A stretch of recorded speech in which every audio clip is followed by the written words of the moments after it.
says I'm live, but I don't see it on YouTube.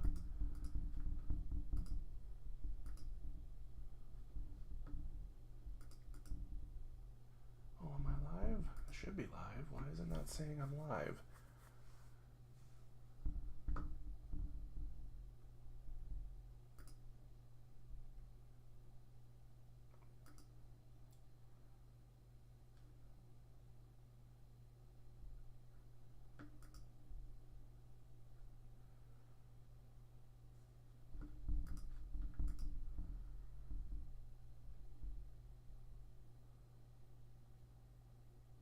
Okay. All right.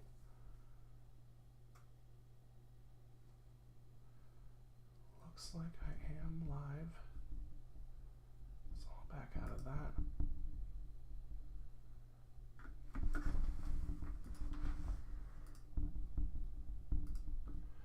Gonna get started here real shortly.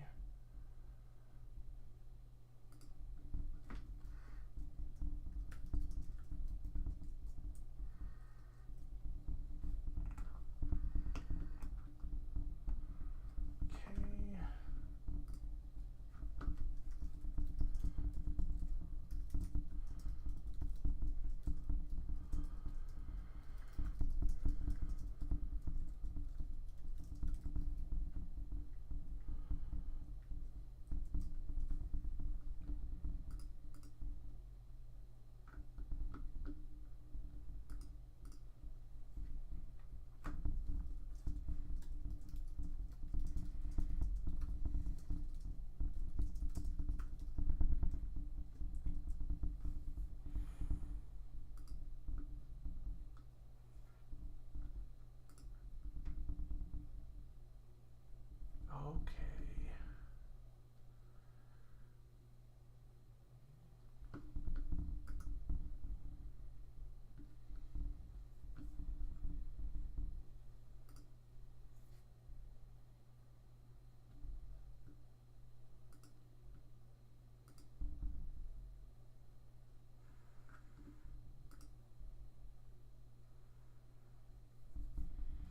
Funny, the YouTube studio thing doesn't say that I'm live at all, even though I very obviously am, so I guess this here is not going to be that useful for me.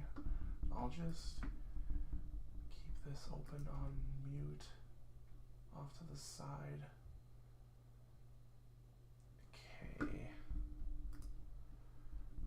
And my microphone should be working. Hopefully that doesn't get in the way too much. Gonna go live or turn the camera on here in just a moment.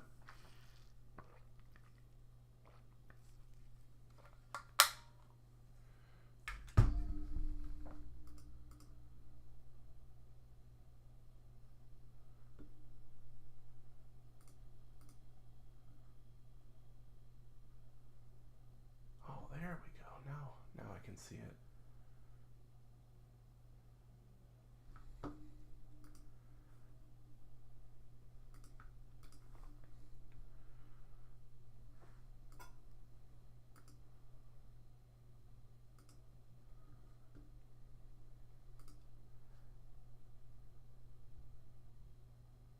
Okay, let me switch to the main camera. All right, so hopefully this, well, obviously this isn't showing the whole box in front of us here, but it should be good for building. I'm actually gonna leave it on this page for just a moment here real quick. I will be right back.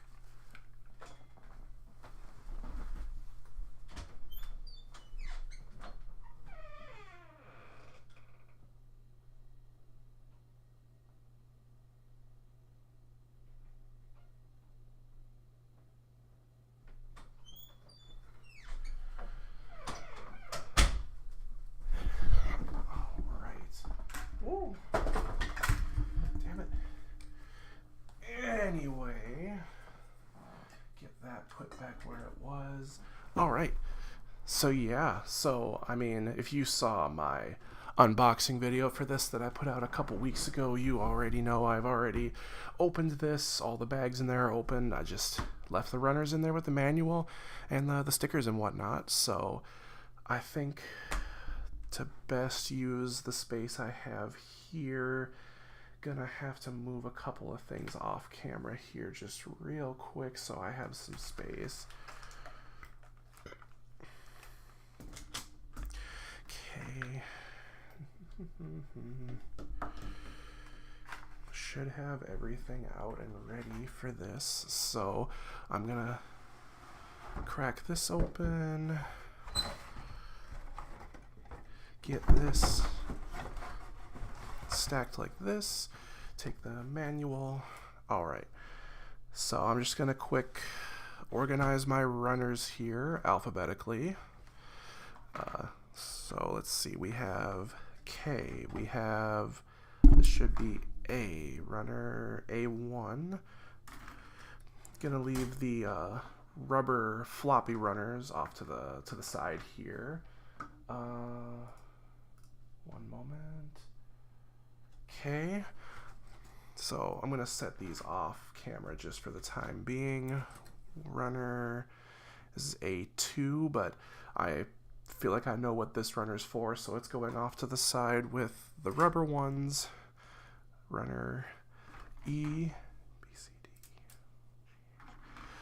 Okay, polycaps again, kind of know what those are going to be for. That's going off to the side. Okay, runner C goes in there. Another small runner here, gonna set that off to the side. Runner I, J, K, I comes before K. We got runner H, which comes before I. Gonna set the wing pieces off to the side for reasons that should be obvious. D, and this was C. And then the last oddball runner here going off to the side. And then I believe that means this is B. Where's the letter? Yep, it's B. So just gonna have these off to the side like this in alphabetical order. Oh, I should probably take the decals or the foil stickers out of there, and then that should sit off to the side for easy access. Some days I do wish I had a slightly bigger desk, but those are expensive. That's money I should be spending on more model kits. Yeah. All right, screws I'm gonna keep just over here. Let's get the manual. I usually like to build on top of it just for easy reference. So all right, and then I guess just for the sake of demonstration, I got my God Hand Ultimate Cutter. I have my Tamiya Basic Cutter here. I mostly have this for the ABS parts on this kit since I feel like that's not the best thing for that tool. I have my NT Cutter for nub removal. I know this kit has screws, so I have my Tamiya Phillips head screwdriver, and then if I feel like the nubs don't want to come off with the knife here, I have my gun primer razor glass file. So I think that's enough dilly-dallying. Let's get started on this oddball kit here that honestly I don't see a whole lot of discussion on in English anywhere here on YouTube. So happy to provide to people who kind of like me want to have more information about these oddball kits like this, so that maybe it can determine if you want to buy one, or if you are buying one, what it would be like to build it. Yeah, so don't need that. I can't even read it. What does it want us to build first? Interesting. Oh, it does say arm unit up at the top there. So I guess this is just a thing that older older MGs would do is that they would have you build the arms and the legs before any of the central aspects of the kit, which I just find kind of strange. I'm glad that they don't really do that anymore. I think I'm going to opt to skip ahead in the instructions, but I will take a moment to highlight the lovely, lovely art we have in here. Yeah, I need to watch Dunbine at some point to get a bit more context for what all this is. I'm currently in the middle of Heavy Metal Elgheim, and I actually do have some kits from that one coming in the mail as I'm streaming this, so I'll definitely be making videos on that in the future. Dang, how far ahead do I have to skip for the head and torso? I guess it's here. Page 14. Alright, well before I get started here, I'm going to get a bit of tunes going just so it's not super quiet while I'm focusing on the build. Okay. Turn that up a little bit.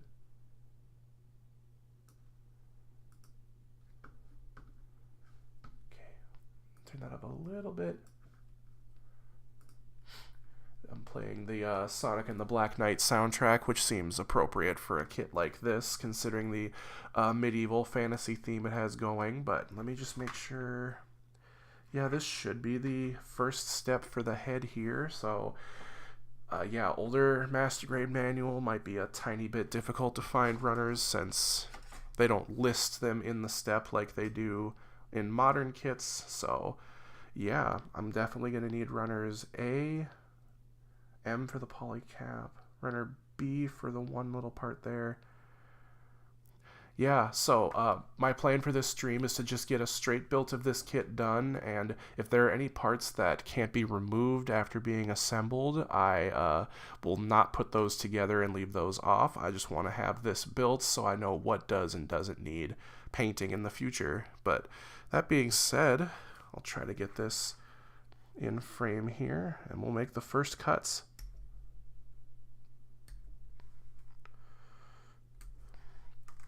Okay, and then I need a 20. There it is.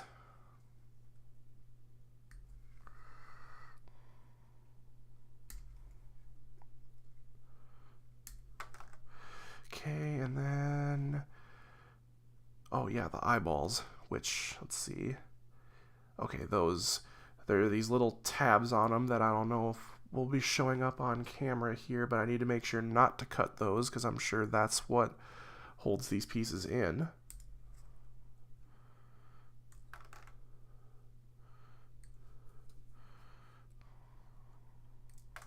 Okay, and then that should be all I need for runner A here for the next few steps. Quickly get the absolutely massive runner B here, which just has one little itty bitty part that I need for this part of the build. Oh, got a jumper there. Okay, and then I also need, where did my polycap runner go? I need piece number, is that number 4? Yeah, not the clearest layout in this manual here, but it's old. And then the last, I just dropped my screwdriver. Okay, and then the last part I need for this entire first step here is one of the rubber pieces.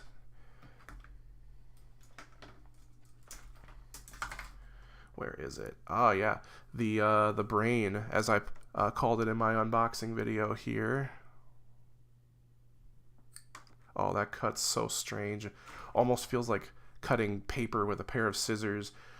It's a good thing all that stuff's on the inside, since I feel like nub removal on that is going to be not the best. But start here with, I don't know what this exactly does on the Dunbine, but I'm going to call it the nose because that's what it looks like to me.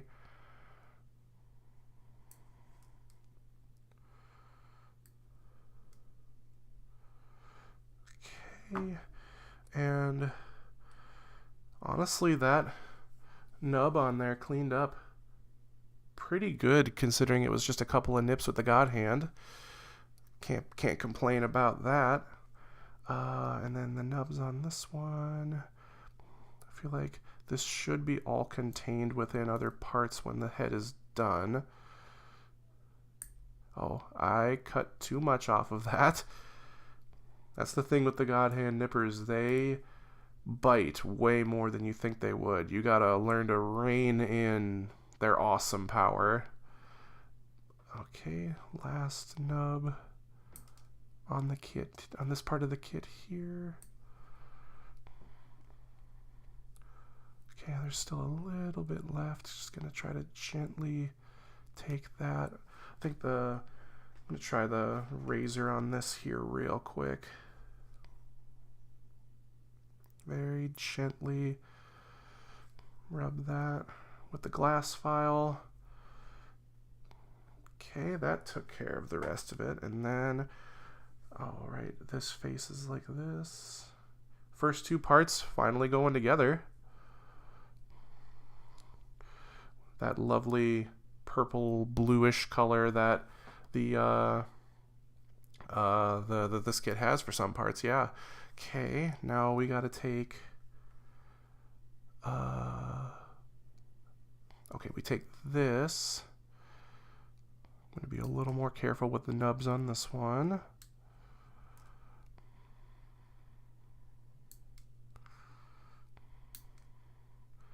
Yeah, all right. That's one thing I love about the God Hand Cutter is that you just have so much control. And then just seeing if the fingernail trick will get rid of these nubs. Kind of. I'm going to whip out the knife for this one here since it's a little thicker. Just gently run it across. Oh, should probably have it on camera so you folks can see it. Yeah, and then cover that knife up immediately when I'm done so I don't hurt myself. And this part here has a little bit of detail on it. Although I think this is actually the underside, so the whole thing's going to be like this in the kit. Although, actually no, this is the top side, so this is internal detail? Let me cut out a few more parts and I guess we'll see. Huh, okay. Need to, oh, that's the polycap, that's good. Need to make sure I get the nubs and not the parts that actually hold this in. It doesn't actually have that thing that newer manuals have where it says don't cut this, so I'm trying to make sure I have the actual nubs here because this is going to be very bad if I can't get this right. This is a very soft plastic. Like I feel like it's like a hot knife through butter cutting with the God Hand here. Okay, and then do the same thing to the other one.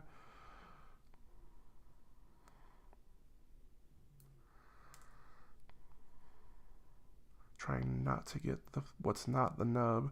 Oh, I think I cut a little too much there, but I think they did a very good job placing the nubs of these parts where they ideally won't be super visible. So cleanup should be a little easier. Okay, and then it looks like you put this polycap in here. And then, okay, which goes where? Okay, I think, oh, shoot, I caught it. Don't have to go searching in the carpet for that one. I think the narrow part goes to the back. No, is that not? Okay, that polycap doesn't actually clip into anything. It just kind of sits there. So that's maddening, but whatever. Is this not? Maybe it goes like this? Like the picture in this manual does not make it super clear. Okay, I think it goes in there like that. Oh, Jesus. Okay, there's like barely anything holding these eyes in. It doesn't say you need to glue it though, so, oh, for fuck. This is incredibly frustrating. Do I have that? Oh, for fuck. Hopefully this doesn't take the rest of the stream to do. Okay, like that. Here, what if I set it down? Might need to break out my tweezers to put these in place. Okay, and then getting that one in, push the other one out.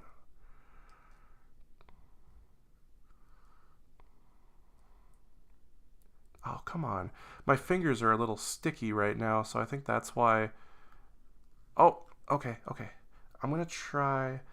How does this go in? Goes in facing that way, and then that goes in like that. Can I get this all together without it hand grenading on me here?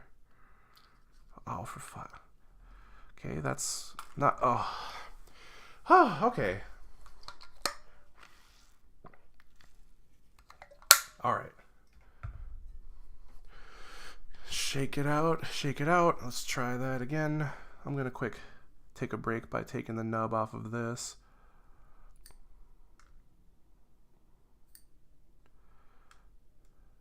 Yeah, look at that. All on its own there. Really weird and squishy like it is. It actually goes into this part. It doesn't make it super clear whether you do this part first and then the rest of it. Maybe this is what I need to help hold everything together, because there's a little tab that fits in through this part here. Maybe this is what it needs to hold these in place. Oh, I think that is what it needed. Yeah, that's holding in much better now. Okay, now let's see if I can balance this in there. Does this shouldn't have any. Okay. Oh, okay. I wasn't pushing it in hard enough last time. That's why it wasn't going in. Okay. These are all wiggly because of the rubber part. Okay, maybe if I try putting them in this first, will they fit? Kind of, but then the rubber part won't fit. Okay, so I guess. Oh, you were supposed to put the rubber part in there first. So I guess it is supposed to hold these down. It just doesn't hold them very steady. They want to spring back out. God damn it. Okay. See if I can get those lined up. Okay, let's try that again.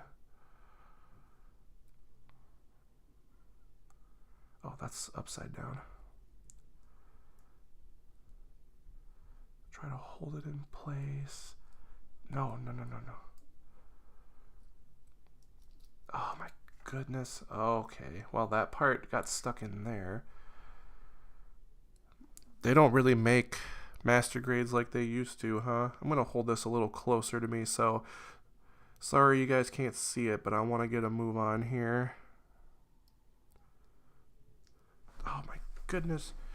Where did that go? What the hell? Where'd the rubber part go? The rubber part fell out. Okay, help.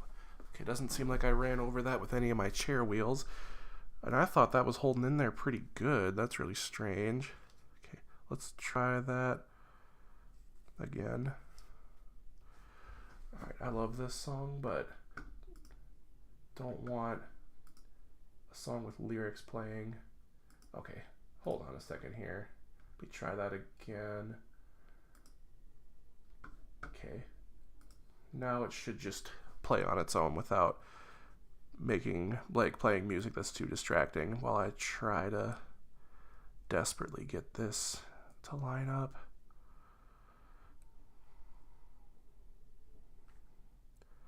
Okay, and then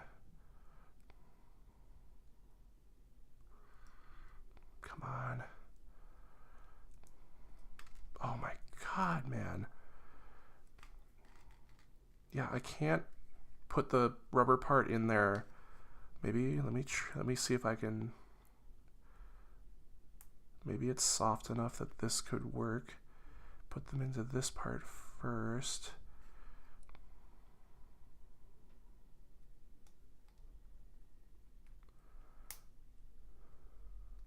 Okay.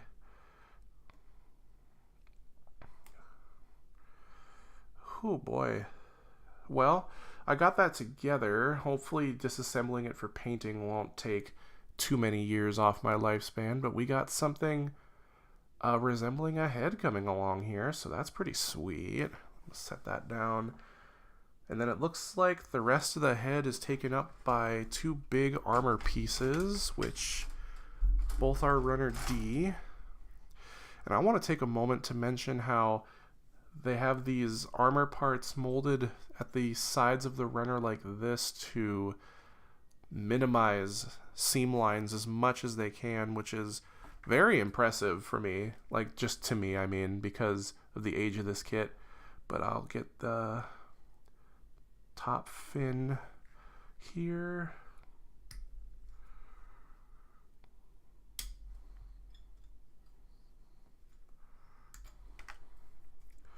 Okay, and then 17 here is the bottom of the head.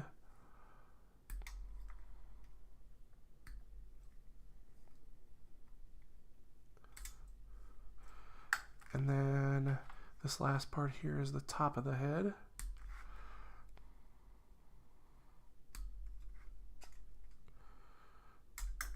Okay, put that back. And now I think I'm going to try a little different method here to make sure that there is as little nub as possible. I'm going to shave that very low profile with the God Hand.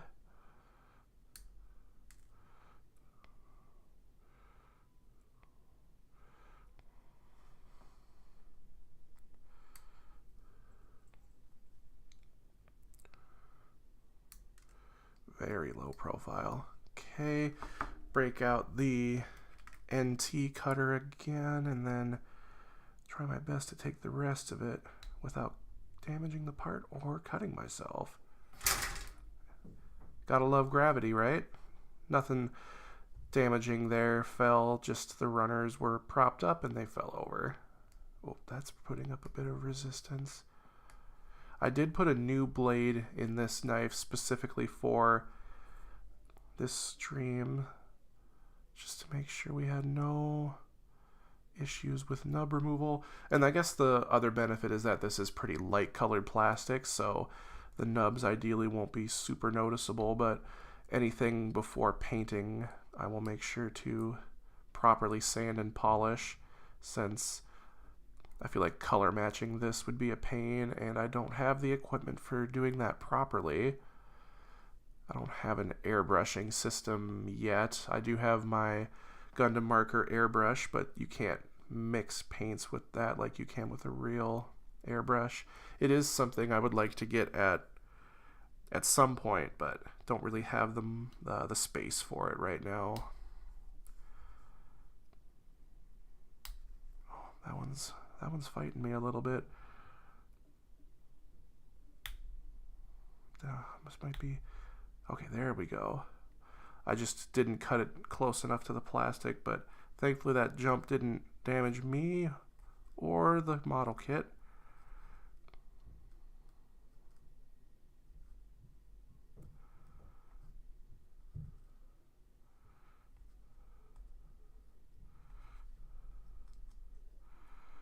This one's being a little tenacious right now. I'm not a fan of that.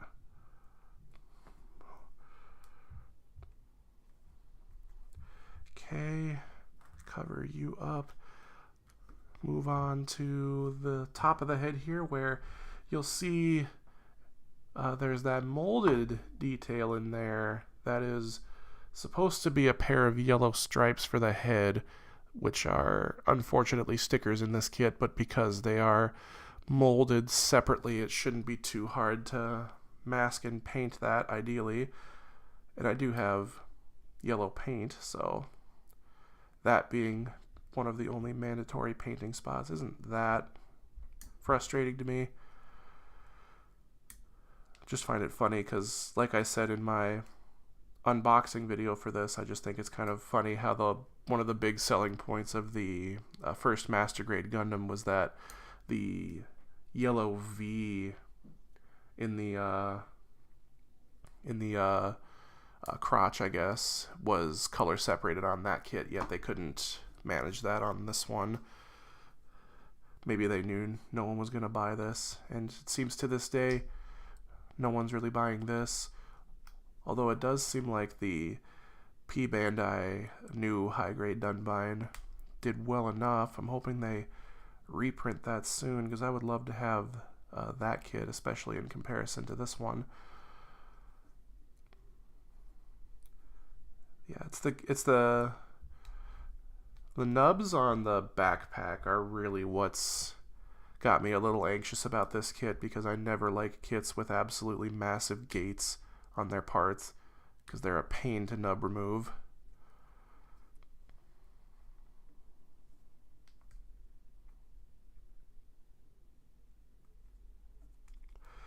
So far this hasn't been too awful though.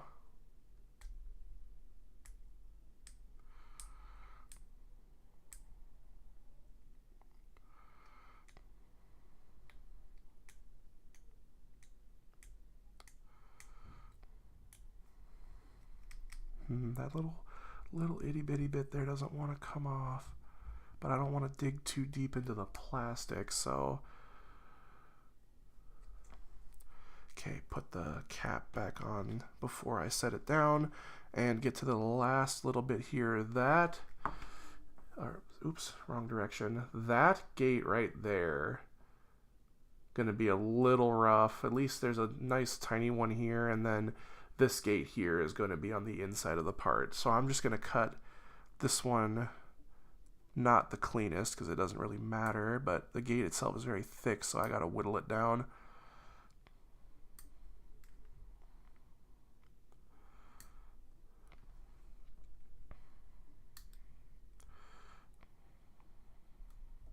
Damn, how do they expect people to get gates placed like this? Because this is, like, you know, it's easy for my God hand nipper to get into tight spaces because the blades are so thin, but the gate on this is almost as thick as the peg itself.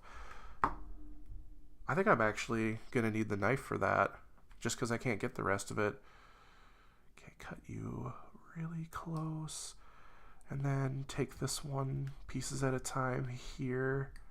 I'm getting the sides to make it thinner, and then I'm going at it directly, for the sake of not breaking my very expensive tool, because it can't handle stuff thicker than, I think it's 3 millimeters. Otherwise I'd be just going ham on it, you know.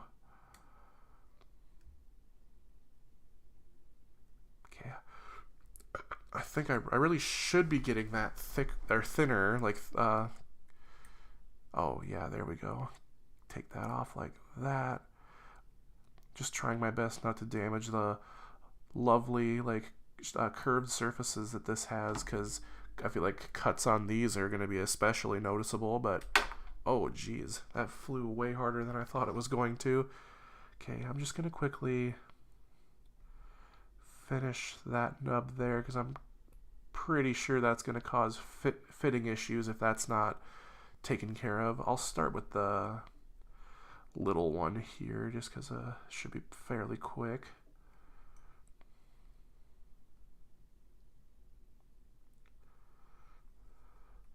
That cleaned up like a treat. I don't know. Shouldn't be setting down a knife with a blade like that, but I want to show you folks. Like, probably not the clearest on stream, but that barely left a white mark at all. So that's how you know, or that's why you use a fresh blade on a cutter like this. Okay, now for the one that I'm a little nervous about. Ooh, I don't like it when the blade skips. Okay, yeah, just a little bit of a rough scrape with my my fingernail. Got rid of that nub. Pretty good. I think just maybe a tiny bit of actual sanding before I go to paint will take care of that. But yeah, we put the fin into the top of the head, the whole inner frame for the head goes into this assembly. Ooh, that fits tight, but at least, oh, okay. Yeah, there's the black line that goes around the back of the head. That inner frame covers it for you. So that's the head. All done. Ooh, that nub is now showing up a little more now that I'm looking at my stream here real quick, but take a moment to appreciate, like, I mean, the build was rough, as you could no doubt tell by watching me struggle to put those eyes in there. I do wonder if putting maybe a bit of chrome behind the eyes would make them... Why is this not focusing? Come on, damn it. Come on now.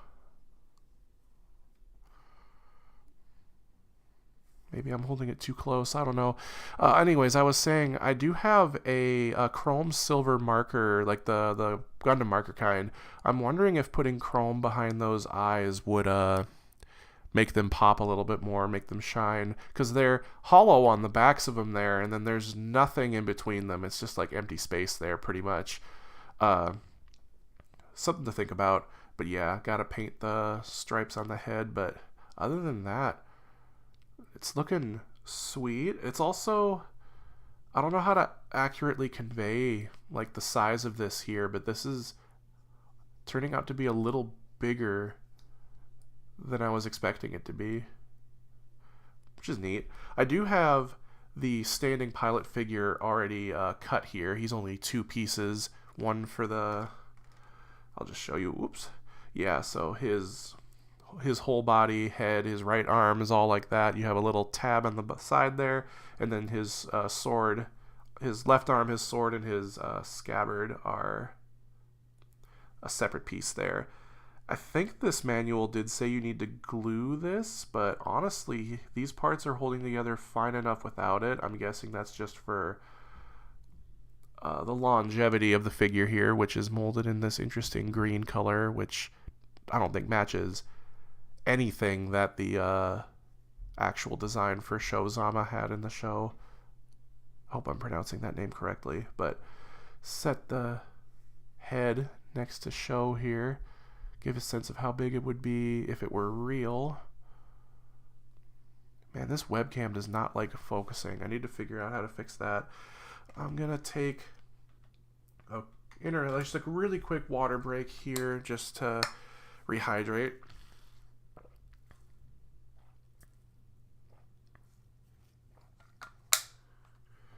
Okay, real quick. Just gotta make sure I'm not missing anything important here.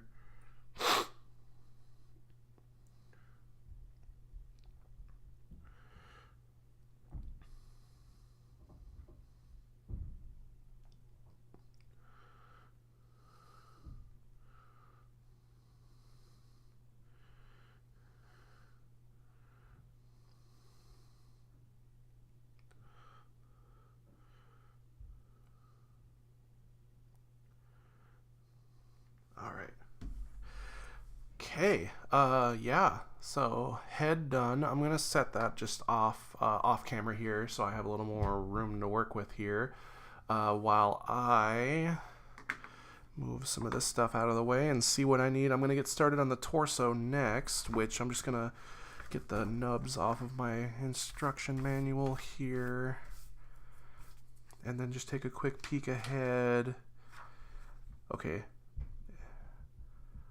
It does want you to build the backpack with the torso, but I'm gonna hold off on that. I'm gonna go for the chest, or it would be the torso, and then I'll go for the pelvis area there, and then I'll start on the arms and legs and save the backpack for last, just because I'm curious to see how it stands up with and without that backpack on it. So anyway, move some of these. I need runner eye. This eye, E. Okay, no ABS plastic yet, although okay, I will need this runner later, but not right now.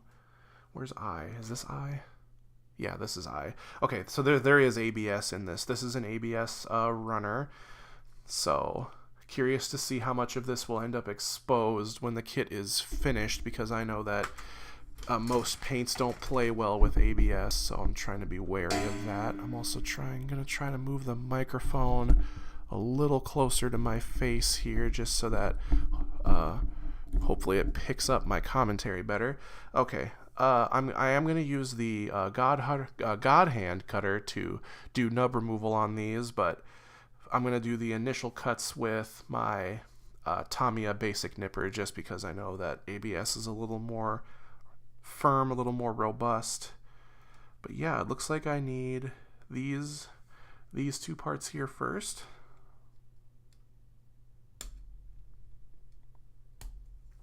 Oh, shoot. Why is this not cutting? I think I had it in the wrong spot.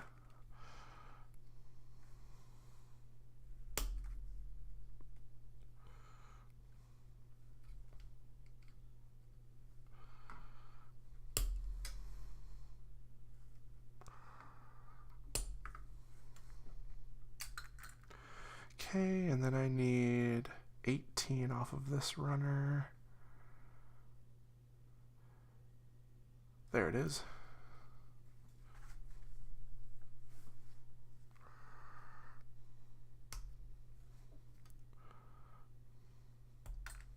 And then I'm going to set that aside because I think a few parts in this step are coming from that. But it does also need a part from A. It needs, I guess this is a bit of cockpit detail, judging by where it looks like it's going in the instructions. Put this back. I'm going to start with this one. Oh, did I cut that? Oh, I cut that really close there, but I should be able to just get the rest of it. I think I took just a tiny bit more than I needed there, but it's not too noticeable, and I think inside the cockpit shouldn't be too big a deal that I nicked that a little bit. I'm going to inspect this closer to my face here. I'm going to very carefully try to get this rounded back again with my knife here.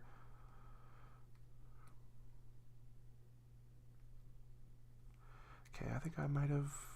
Oh, there's still a little bit on there. Okay, put the cover back on. Okay, and I want to quick say, yeah, these blank spaces here on these ABS parts are where these blue stickers go. They go in here, so there is actually, hopefully the light will catch that and you folks can see it. Yeah, there you go. There's a bit of a cockpit detail molded into this ABS part here, so wondering how I should go about maybe trying to paint that without damaging the ABS, but no, I'm pretty sure these parts aren't going to be visible, so I'm going to take the brute force method of taking those nubs off. At least the gates aren't crazy thick on these parts despite their size and shape. I was about to say, why is it playing Throw It All Away right now? I thought I was playing the Sonic and the Black Knight soundtrack, but then I remembered that this OST loves referencing SA2, and I'm pretty sure this is actually Lancelot's theme.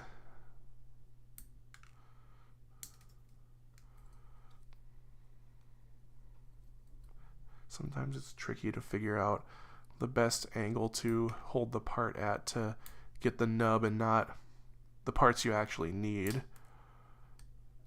Don't want to cut too much. Yeah, you can see there, God Hand is good. It's not perfect though, but like I said, this shouldn't be visible when the kit is done, and if it is, that's an issue. But I'm pretty sure this shouldn't be. Yeah, this here is actually the neck. I looked ahead in the instructions real quick. It's going to get covered by a rubber part.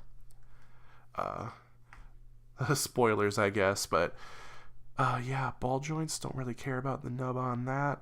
And then this, I'll be a little more careful with it.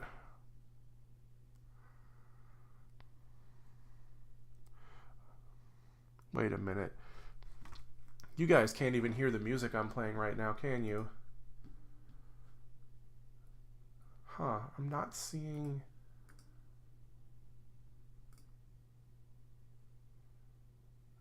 Maybe you are? It's been forever since I've used OBS, so maybe I'm reading that wrong. Anyways, I should probably make this more clear. So yeah, this, I'm holding the ball joint, but you have the ball joint at the tip there, and then in this angles, and then this weird, apart from the A runner here, goes like this.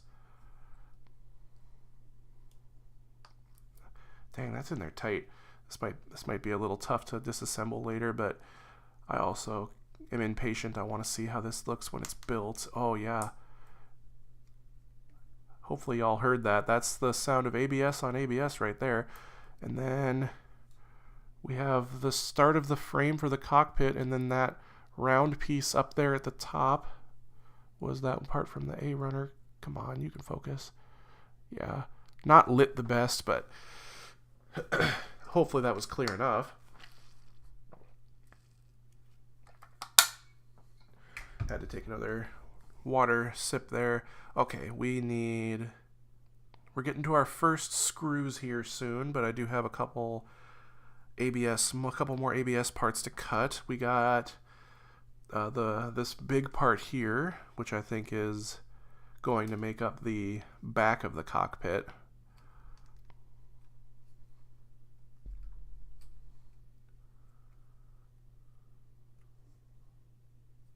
There it is.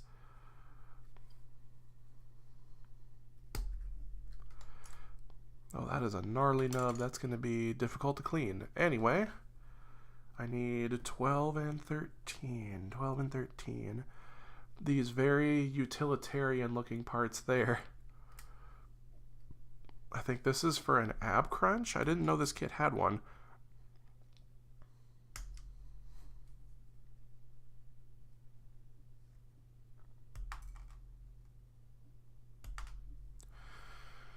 Okay. Oh, and there's one more eye runner part I need.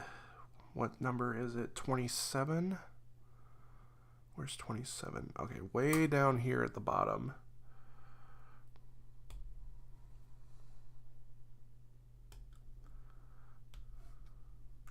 Okay. And then I need a couple of parts from runner J. Which one is runner J?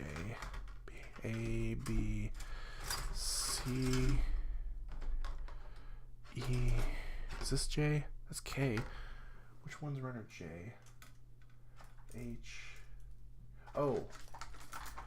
J, the runner with the wings. So I was saying in the video, I didn't know what these two parts down here are for. It looks like they're the lights, I guess, on the sides of the torso. I really need to watch Dunbine.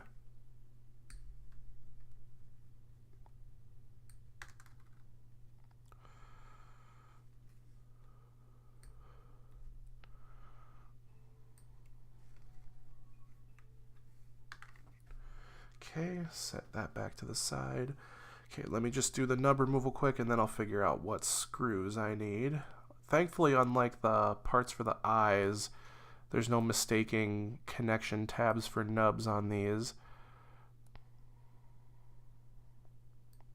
You can really feel the differences in plastic with a cutter like the God Hand, though, because this is way softer than the polystyrene and the ABS used elsewhere.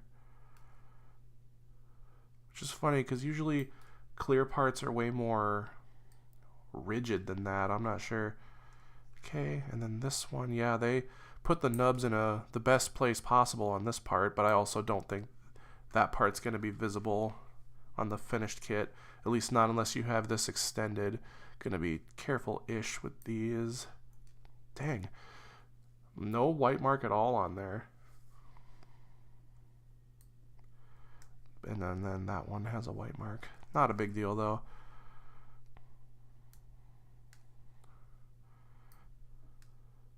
It's all about gentle, even pressure to get the best possible cuts with the God hand there. Okay. Now, gotta try my best to make sense of this. I think it needs, no, not one of those. It needs one of these. Try to match the kanji here to see if I have the right one. Yeah. I need the one silver screw and the one nut in this bag here. You probably can't even see that. The glare is so bad. I'm too lazy to grab a pair of scissors, so... Oh, it took a little bit of the text there, but that shouldn't be too big a deal. I'm just going to try and strictly fish out the parts that I know I need. Okay. Itty bitty little screw there. That should be the right one. If it's not, it's probably one of the other screws in here, but ideally I won't break anything trying to find that out. Just trying to get the nut out here, but all the screws want to come with it. Itty bitty little nut there. Gonna put these screws back into this bag as best as I can so that I don't lose them. Give me one moment here.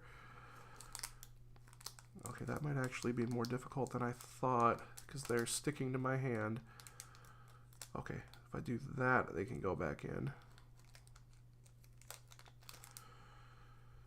Oh, shoot, don't want to drop them now.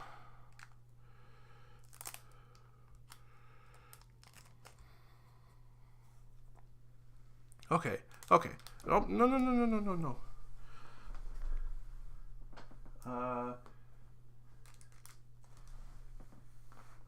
Well, I lost that screw. Hopefully they give you spares. I'm going to set that over there before I drop another one. I'm just going to take another quick look down here. The carpet in this room is not ideal for this kind of a hobby. These things love getting lost down there. Anyway, whew, all right. Nubs all cleaned. Oh, I forgot to clean the nubs on this part. Oh.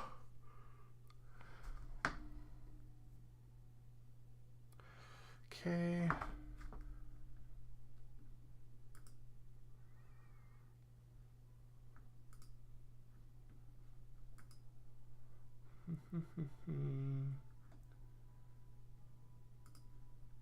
Okay, whoops.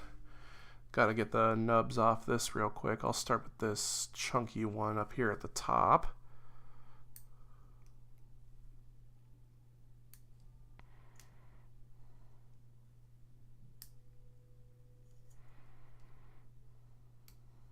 Okay, and then this, ooh, before I put this in here, a more just bits of molded cockpit detail in the back here. Not a whole lot, but it's interesting nonetheless. Gotta put this, not doing this out of order, am I? I shouldn't be. This goes in like that. Really lock everything in place there. And then the yellow clear parts go in like that. So everything without the screws there basically finishes the inside of the cockpit there. Come on, focus. Come on now. This thing really does just like to focus whenever it feels like it. There we go. With the yellow parts on the side there. Okay. So, yeah, this part like that.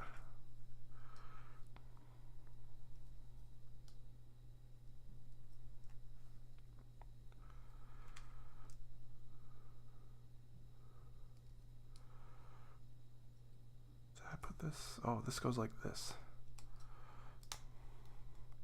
Okay, so this L-shaped bracket here, which I'm going to finish pushing together, doesn't actually need the screw to hold together. So I wonder why the screw is even there. It's very firm on its own, so maybe that's just for the longevity of it. I am going to put the screw in there just, I mean, the instruction says it has to, right? Make sure this is the right one. These aren't going together all the way. Hold on. Okay. I'm going to opt to leave this screw out because I don't think it needs to be in there right away.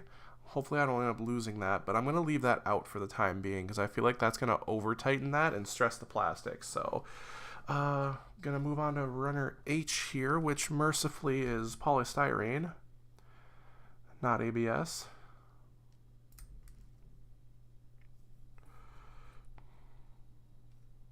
Gotta do it like this or I'm gonna cut the part.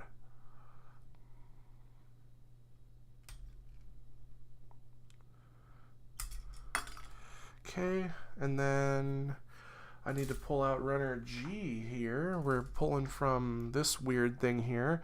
This part here is the one I need. It's a little warped though, which has me a little anxious. Hopefully it'll form its shape back once I have it on, but there's no other nubs to remove other than the one from the part itself, but you can kind of see it's like crooked there, so I guess we'll see if plugging it onto the rest of the kit gets that stabilized here. Okay, and then I gotta get the nubs off of this too, of course, which are this one. I think I'm gonna shave it down and then finish it with the knife because I'm actually not sure. Okay, I won't think I'll need to. I shouldn't need to be super worried about these up here. I think these can just go the easy way.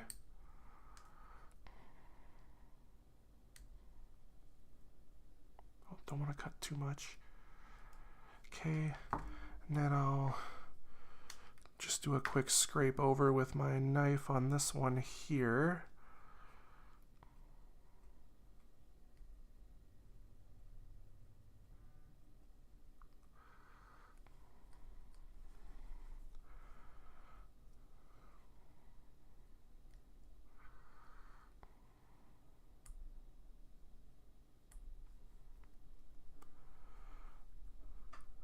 Hope I didn't just damage it there. I'm trying to be very careful here.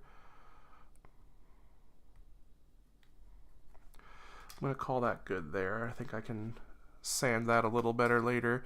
Okay, it doesn't specify an order. I'm just going to start with this part here. So that goes on top like it's supposed to. Is this in the way? No. Oh, wow, that goes in there tight. The fitting on this is very tight, I gotta say. But we have a little bit more, I guess. This is gonna be a very rigid torso for sure. And then this goes on like that. And that did right itself a little bit being put on there. Hopefully with more stuff to back around it, or like more armor around it, that'll be a little more firm. Okay, now I need another runner. I need C, which I believe is it this one? Yes, one of these with largish parts here. So I need this spot here where the backpack's eventually gonna go.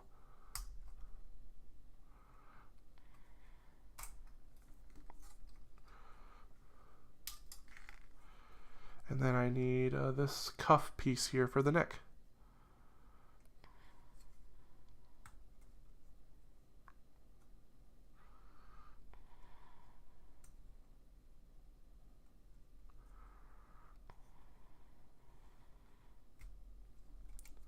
Oh, I didn't cut that properly. Hold on. There we go. Put that back. And then carefully cut this off.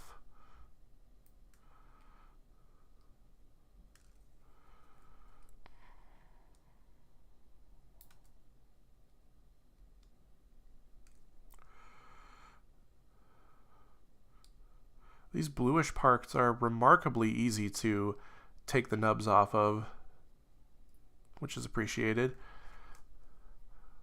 Like, they don't mark that bad, like, at all. I guess it's just because they're pretty close to white, probably what it is. I'm gonna have to take my knife to that one. There are the other nubs.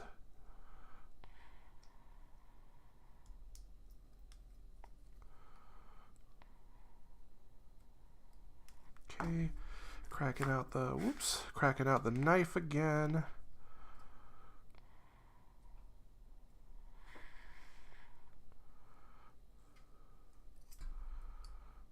Always push the knife away from you.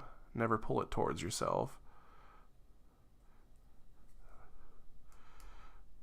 Okay, and then just to make sure I'm not doing this for the looks of it, I'm doing it for any potential fitment issues. Okay, that should be it for that. And then I don't feel like I need to do anything special on this one. Okay, so this goes in first. Where does it? Up here, okay. Okay, and that tucks in under there.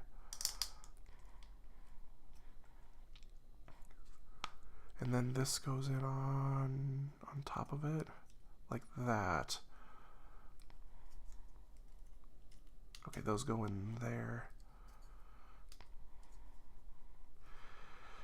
Okay, I was sort of right about the rubber part in the neck correcting itself when you put the armor on it. I feel like if you looked at it really closely, you can still tell it's a little twisted in there, but I think once the head is on, that'll be even less noticeable.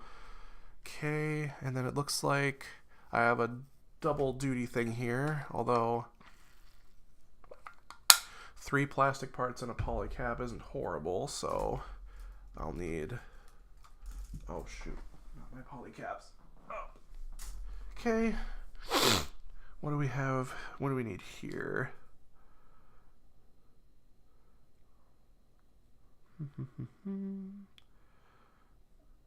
24, 25. Okay. Which one? I think I'm gonna cut these out, not for both of them, but like one section at a time, because this might get confusing.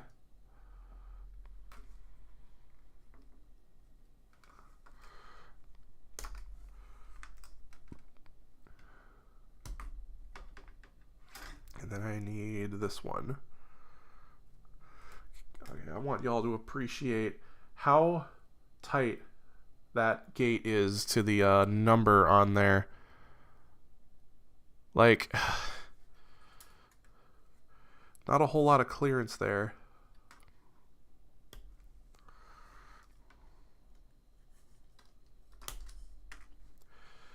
Okay.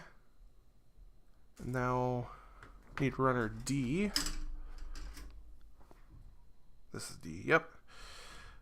I need part 22. Where's 22?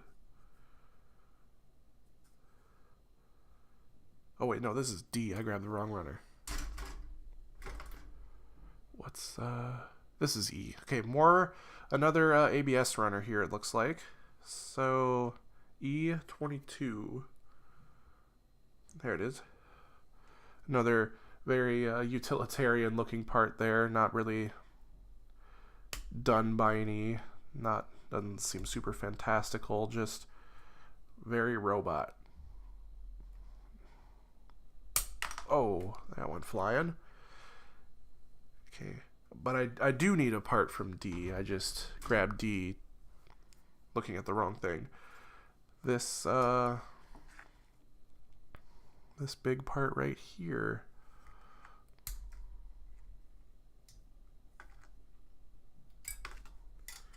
Okay.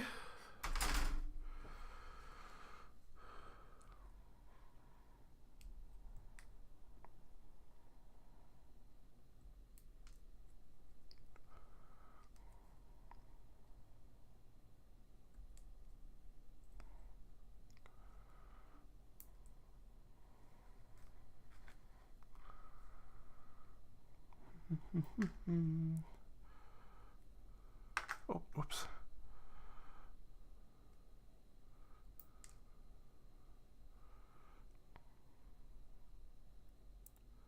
Okay.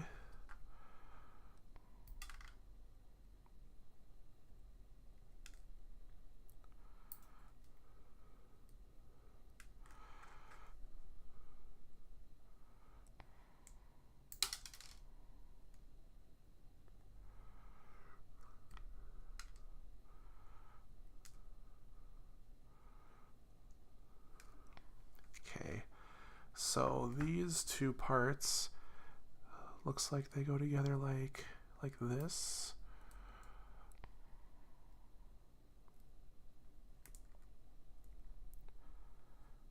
Okay, that's a pin, not a tab.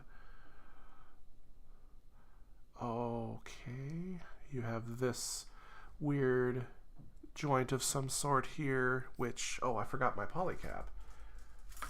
One of these, each shoulder has one of these big cups in it. Or a socket, if you want to go ball and socket. Come on now. Okay, now set that down.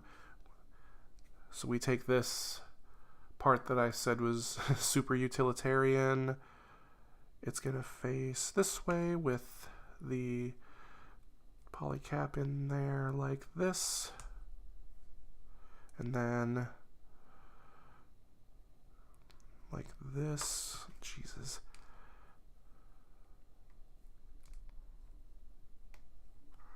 Okay. Oh, this arm here I think is a mount for the back armor. Just by looking a little bit ahead here. Oh, I forgot to clean the nubs on this the rest of the way. Armor gets the special treatment.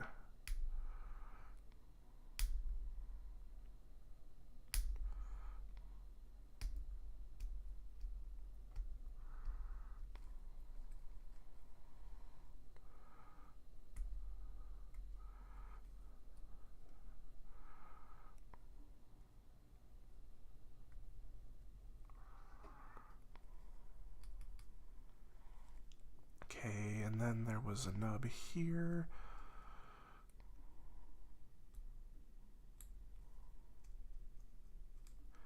And then this needs a little more work actually on second glance.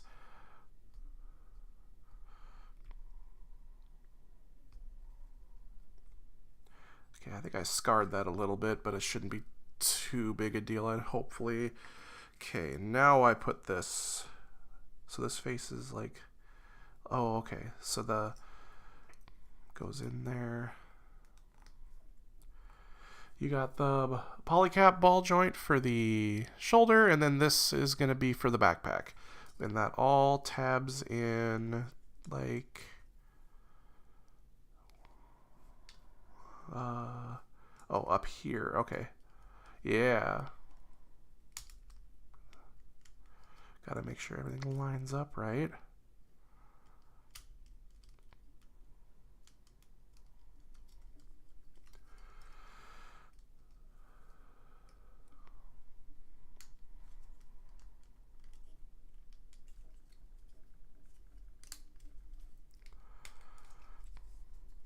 Man, this is a very tight fit. I'm going to have to hold this off camera for a second. Damn. They are not kidding around with some of these tolerances here. This is a very tight fitting kit. Hope I have that on all the way, but now we have the starting of a shoulder there, covering up all that. Now I got to do the one for the opposite side. I'm going to start with the polycap just because it's the easiest. Don't have to worry about nub removal on a polycap. Okay, get to the ABS stuff with, there's my other cutter. I need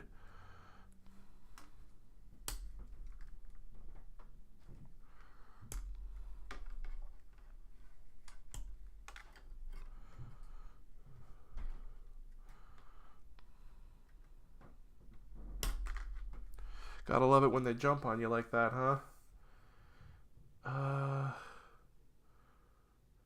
Oh yeah, that was on the other runner.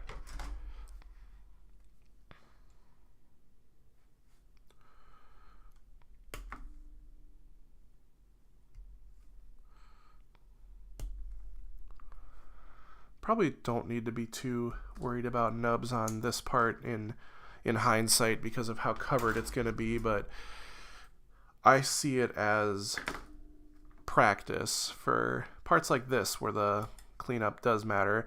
And I do notice that the more visible nubs are, they are technically exposed, but I feel like there's going to be stuff covering it, like the wings and the backpack, so I'm not going to be as precious with this, I don't think. Doesn't seem that necessary.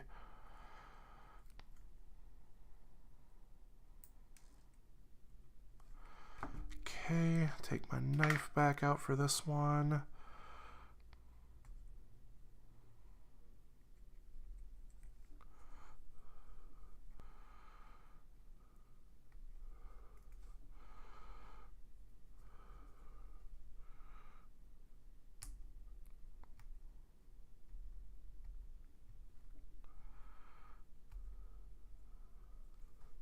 Okay, cover the blade back up.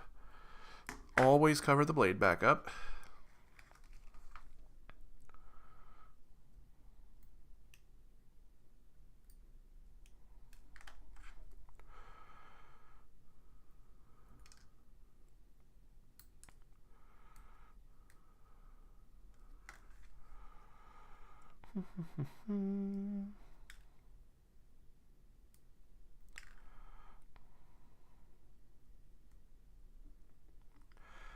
Okay, and then just like the other side, just mirrored, got to put these two pieces together for the bracket for the backpack.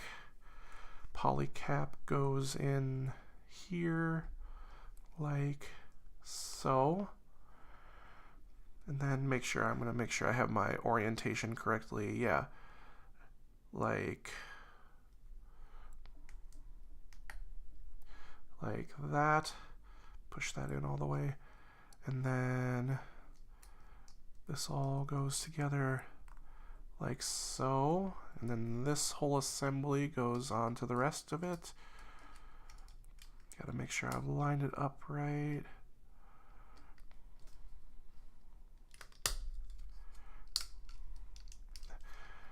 These ABS parts got mad grip, I swear. Come on now. I'm going to make sure. I'm going to pull this away from the camera for just a second to make sure I didn't just break something.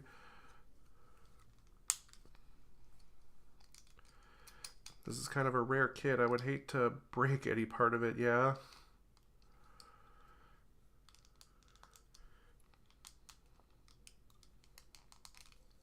Something is not fitting. Why is it not?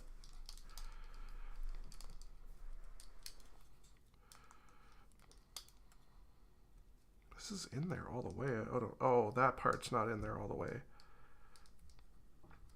It's a good thing I noticed that now. It's the bracket for the backpack wasn't in all the way, and I feel like that would have definitely caused issues later on down the line with the backpack not fitting if I hadn't noticed that just now. Now I should be able to... We have both sides of the shoulders there. And then we break out runner H again for a couple of parts for the seat. The seat is 2 pieces in this kit.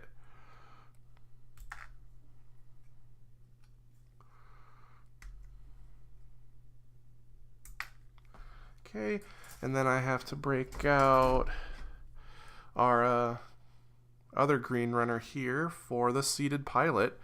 Yeah, the instructions say the seated pilot needs glue for his arms. We'll see how well they hold without glue for now.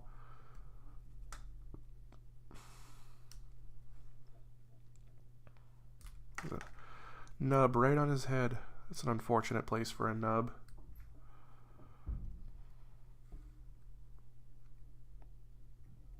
Come on, I cut you. Why are you not coming off?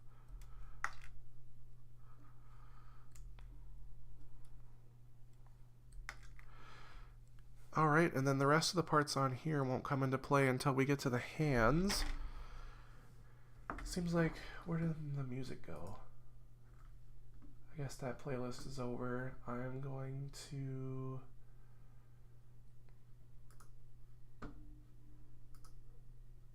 There we go. I'm going to just do this one. Okay, minimize that. Alright, anyway, let's get the nubs off of the seat here. Okay, that is not a nub, that is part of the seat. Almost cut that, that would have been pretty bad. Ooh, this green plastic nub's so bad. At least it's polystyrene, so should paint no problem if I need to. I'm just going to see if I can buff out this nub here with my razor. The gun primer razor, not a razor blade. I'm polishing it shiny, but the nub isn't going away.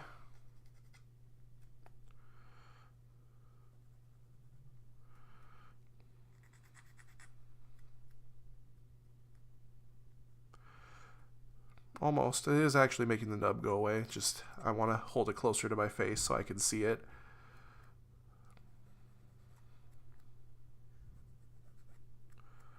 I'm going to call that good enough. I don't think it needs to look perfect. I don't think that part of the seat is going to be super visible, but you can also see just how shiny the gun primer razor makes plastic when you really go at it. This one is on a peg for the seat, so don't have to worry about that. I'm going to be a little more careful with this one, though. I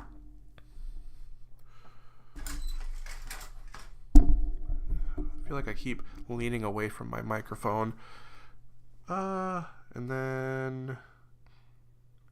Oh, interesting. Okay. You don't assemble the seat like as a seat. It's kind of assembled into the cockpit. And I gotta get our seated version of Shozama here all cut out. I'm not entirely sure how I'm going to go about painting this guy. He's a little bigger than your usual master grade pilot figures and standing figures, so it should be a little easier, but I don't even know where to start getting the like weird sky blue that his armor is, or like the colors for his face.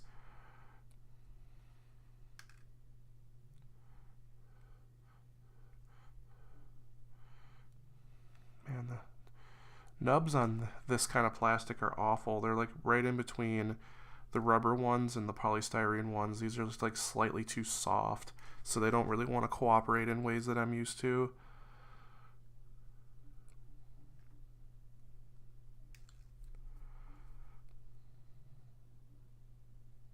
Okay, let's see. Do these arms hold in without glue? Interesting.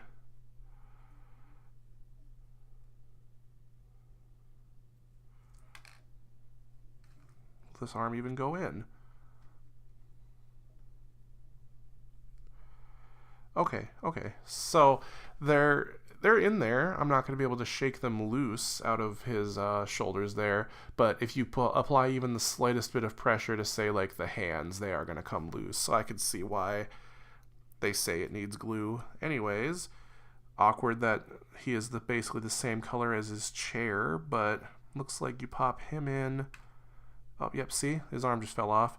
See if I can pop that back in real quick. Oh, wait, you're not supposed to put him in the seat first. You put him in the seat last, and there goes his other arm. Okay. So, you should be able to see it because they're lighter colored in here, but the little slit at the top there is for the back of the chair. Those two holes in the bottom are for the, I don't know what you call it, the like butt end of the chair. It's a little deep in there, though. It's going to be interesting getting that in there. Come on, line up. Is it in there? Nope. Interesting. Okay. I'm going to hold this closer to myself again just to make this a little easier. Hopefully I don't need to break out the tweezers for this.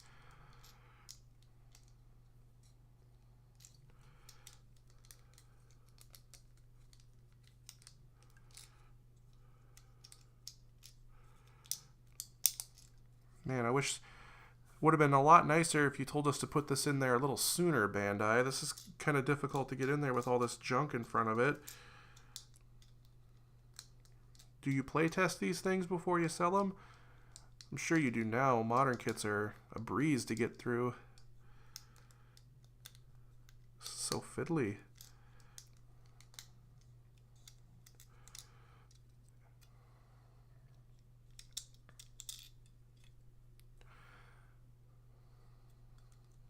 Like, I can get it close, I just can't get it in. I don't understand.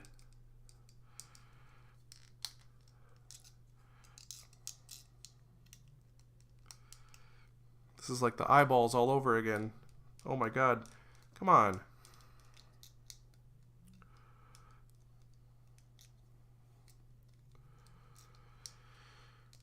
Jeez, come on now. This does not want to go in. I do not understand. Is it not supposed to be held in? It doesn't say it needs glue.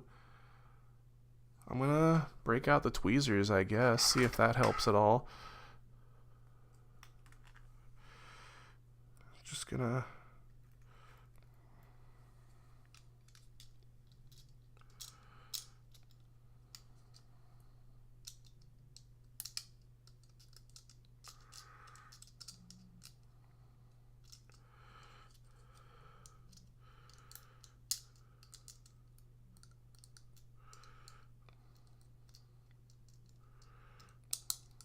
Okay, I don't think the tweezers were the right play. That's not helping at all. So these are going to go back where they were.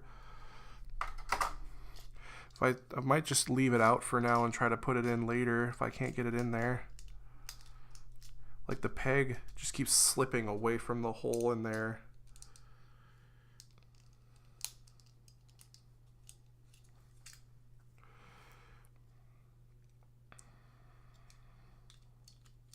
I think it's because of the grooves, like the detail grooves that are in this cockpit that are kind of making it slide around.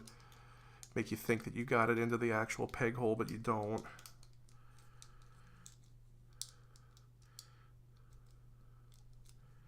Please, please. Oh my god. Gotta love old master grades, right?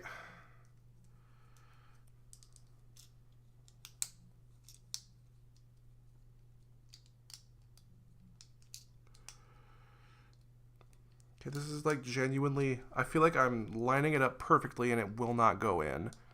Like, what?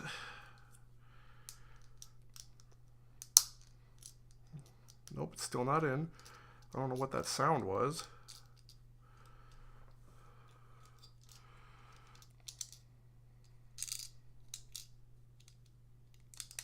There we go. Okay.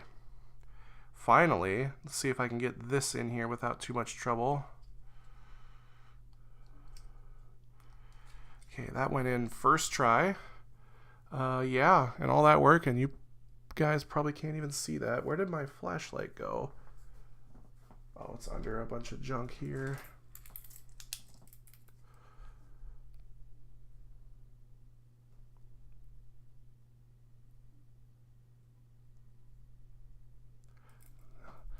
Of course, the flashlight doesn't make it want to focus. Yeah, the hell? Well, it's blurry, but yeah, there's the chair. And now put Showy Boy's arms back on here. I just want to point out real quick before I stuff him into the cockpit. Hopefully this is coming across on camera here. His fists seem comically large. Like he's a real cartoon character with these big fists here. I didn't know Shozama's dad was Knuckles the Echidna. Let's see if he goes in without... Well, his arm came loose and fell out, but he's in there. Not as spacious as I would have thought in there. Let's see if he's difficult to get out actually, because I think I'm just going to leave him out. I'm going to try one more time to put him in there with both arms. I don't want to glue anything until I'm ready to start painting, but... and I don't want the fumes filling up this room right now because it's so cold outside. I can't exactly open the window. Try to put him in there gently without disturbing his fragile little arms. Okay. Yeah, now he's in there with both arms. So, yeah, gluing will make that way less difficult of a process, but I'm going to try the flashlight one more time here. Okay, now you want to focus. Yeah, there he is. And I think next I'm putting the hatch over it. Well, I gotta turn the page. Let me get the nubs off the manual here.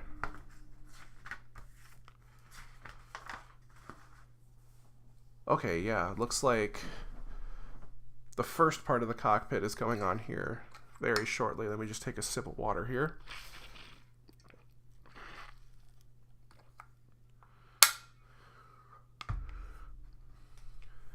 Okay.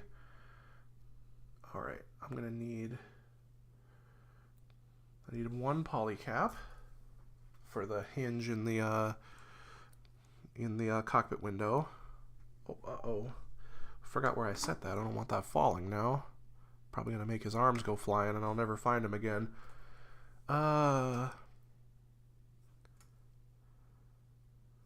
Interesting. Oh, that's a sub-assembly, so I might as well cut this out now, just to have it ready.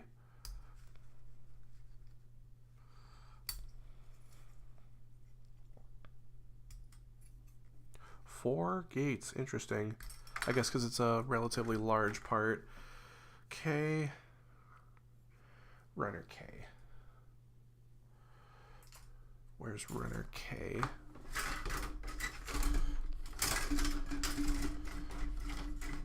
That's E. Oh boy. Okay, let's see here. Well, okay, let me try H first. Where's H? All this effort to try and be organized, and I'm still losing stuff. Okay, these teeny tiny parts here are part of the cockpit hinge, apparently.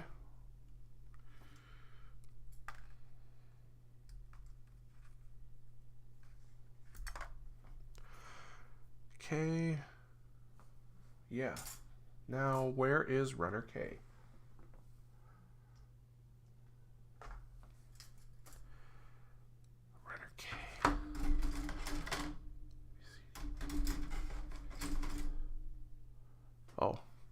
Oh. Okay, we need these two parts here, then this isn't necessary until we get to the arms. And it looks like the nubs are just on hinges, so I'm just going to do the one-cut lazy strategy here. These are just like slightly firmer than poly caps, but they're still softer than polystyrene. Although it says PS on the back of it, so I don't know why this stuff feels so rubbery. Okay. Nub removal on these.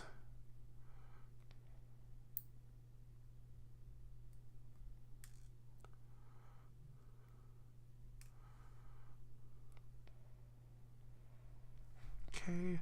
And then on, where'd the other one go? Right here.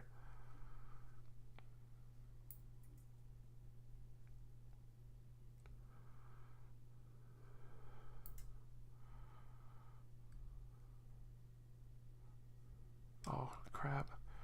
That marked pretty bad. I'm just going to have to live with it, I guess. That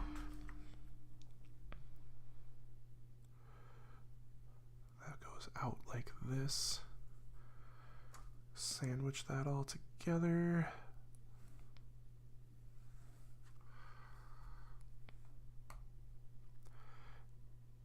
Okay. That's the lower hinge for the cockpit, I would assume, or no, it's the upper hinge. So I should probably cut that out too. In this encaged or encased runner here to protect it. Maybe this is too thick. I'm gonna try cutting it. Okay, that wasn't too bad. And it looks like this might be slightly visible. Okay, I'm gonna hit that with the gun primer here after I get this cut out. Oh, is this? Okay, it looks like, yeah, the cockpit window is undergated. It's the only parts in the whole kit that are, as far as I can tell. Yeah, even this weird extra little bit that it has for some reason. So yeah, all the nubs on the cockpit parts are like hidden. They shouldn't be facing the front.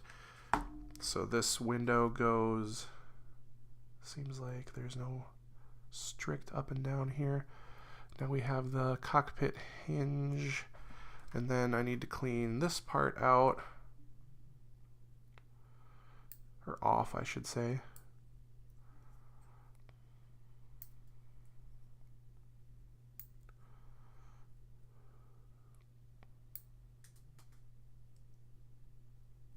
I cut a little too much, but it shouldn't be too noticeable.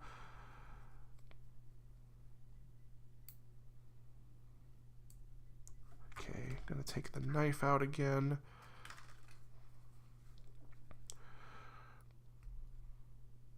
Oh, that's not good. I cut way too much. Okay, that's done. I did it again. Man, this is maybe okay. If I end up cutting too much on this one again, I'm just gonna say screw it to the last nub. Gonna be very careful here.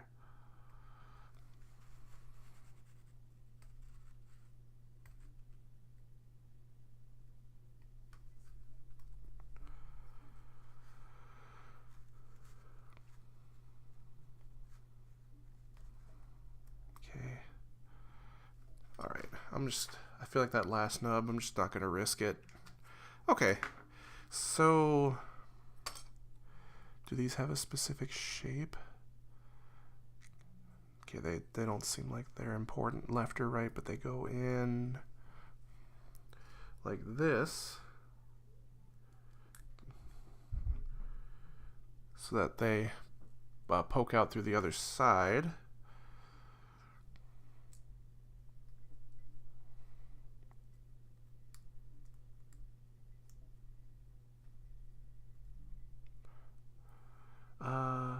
Yep, I do have those on correctly. They're just not in all the way.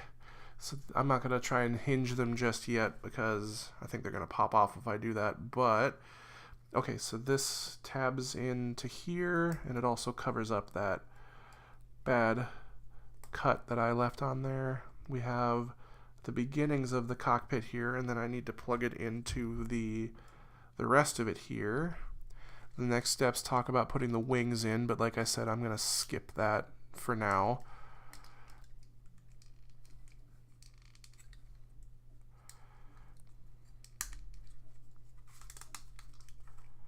Okay. And then I'm going to cut the other two cockpit windows out. Sorry, y'all couldn't see that one. It's a little hard with these runners shaped like this. Don't need any more from that runner though. That runner's a kaput. And yeah, these are undergated to just like the first piece was. So gotta treat it a little differently.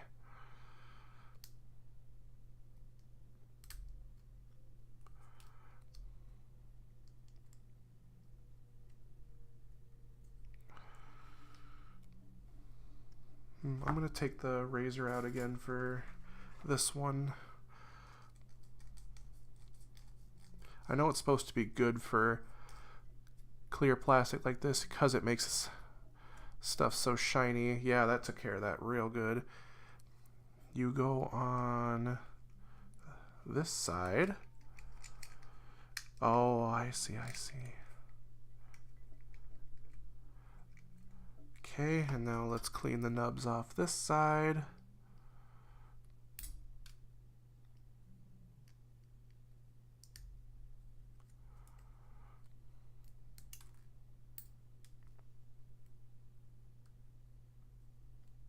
And you go like this.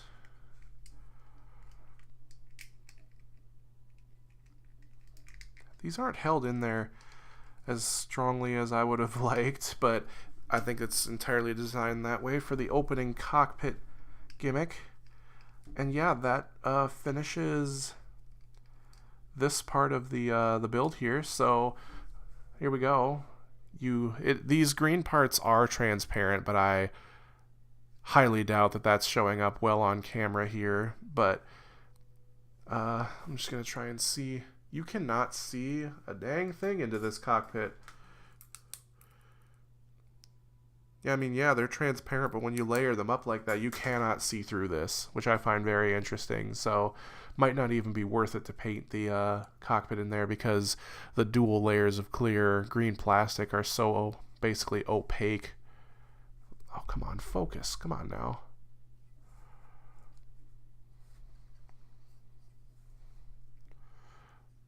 I'm sorry this isn't focusing. I don't know why I can't really rein it in here.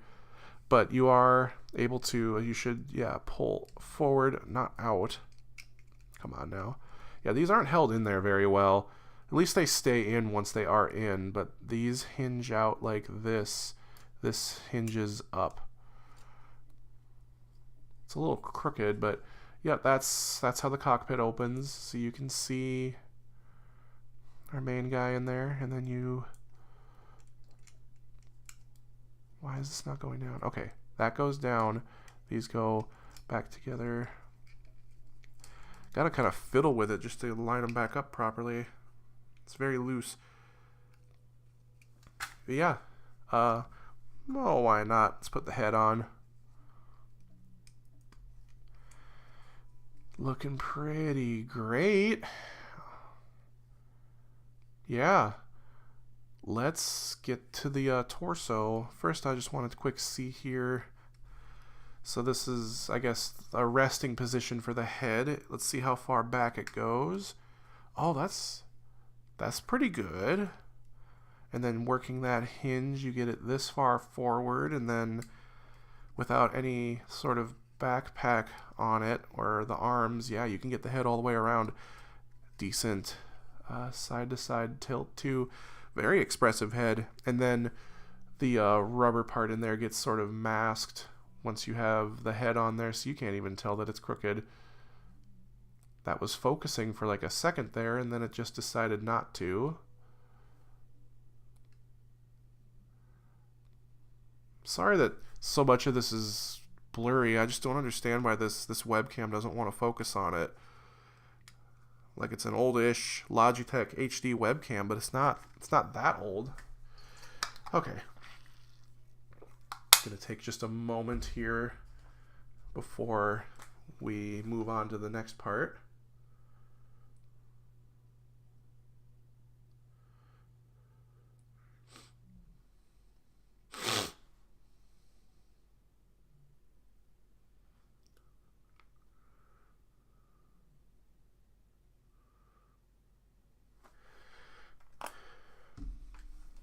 I just want to take another moment to admire this. I feel like this is going to end up being bigger than I was expecting when it's all fully built. But it's nice to see that these are incredibly sturdy, because I know that that backpack's going to be heavy. And I'm still not entirely convinced that this part down here even needs the screw. I don't know. Okay. What do we have here? I need the eye runner again. Where'd the eye runner go? What did I just push? Okay, well, everything seems to be going as normal. This large part here on the eye runner for the groin, or whatever you call this.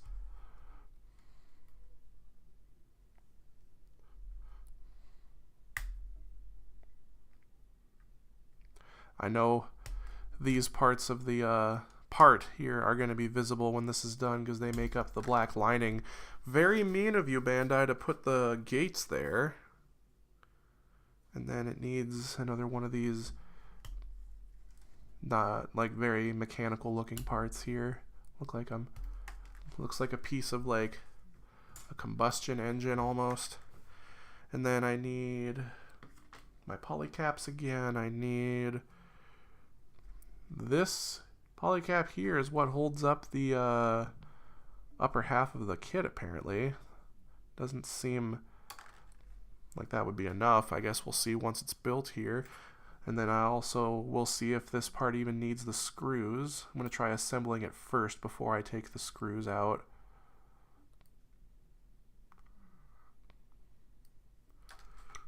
I think I'm going to try and see if I can gun primer this into looking decent.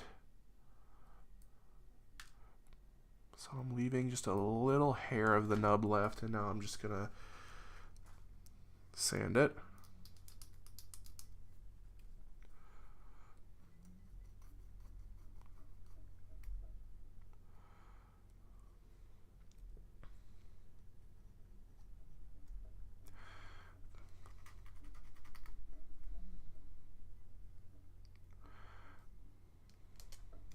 Seems like the sanding is not the way to go here. It's a little too thick. I'm going to take the knife out again.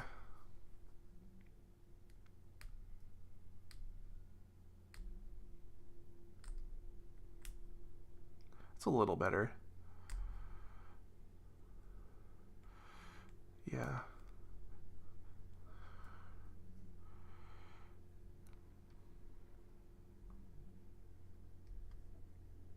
Okay, I'm going to call it good there.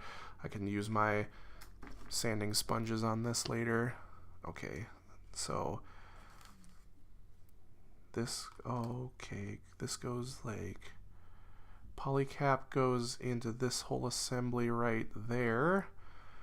And then this covers it like so. No. Okay. Yeah. So this is literally not held in there at all. You do need the screws for this. So I'll just set that down, and then it looks like I need, trying to look at the kanji again. Looks like I do need a couple of these. Okay. You guys actually get to see me using the screwdriver in this live stream today, huh? Okay. Okay, maybe I need to think about this a little differently here. Okay, they do go in this direction. Make sure it's all lined up. Put the screw.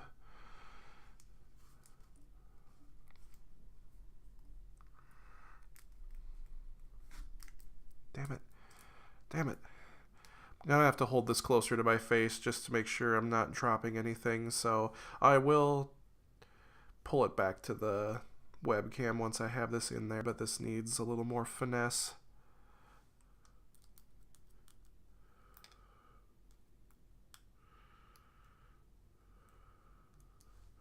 Okay, that's in there, just needs to be screwed in a little bit more. Oh no. Okay, I found that one. I think. Oh my god. Yes, I did. That one almost got ate by the carpet. Get in there.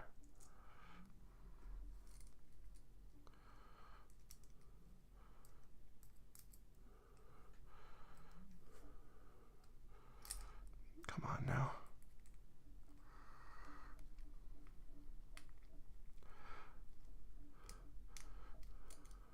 Okay, this has quite the thread to it, and it's already very stiff. But yeah, there's 2 screws that you are required to put in to hold these together. They have no tabs holding them together. At least on the G Gundam kits, I feel like some of those parts you could, in theory, hold together without the screws. But I could be misremembering. It's been forever since I built my God Gundam kit. And I gotta build my Shining Gundam kit at some point, but I know that one's gonna be a project because I want all of the like yellow parts that go for the transformation to actually be gold, and that's gonna be a whole process just to paint it. Almost done tightening these screws.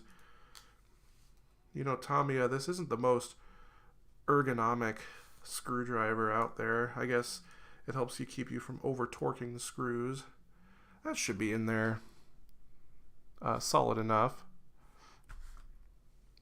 Okay, and then it literally just has 2 parts from runner D to cover it up, and then that's it.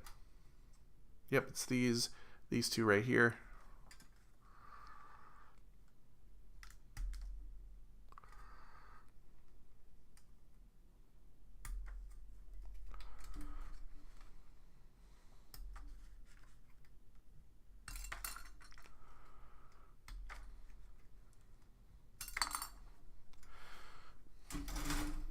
Okay, this is definitely going to be a job for the knife.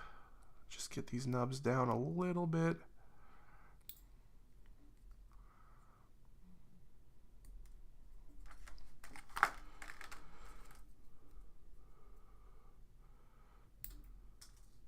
Cut that a little too close. That might be a little dicey.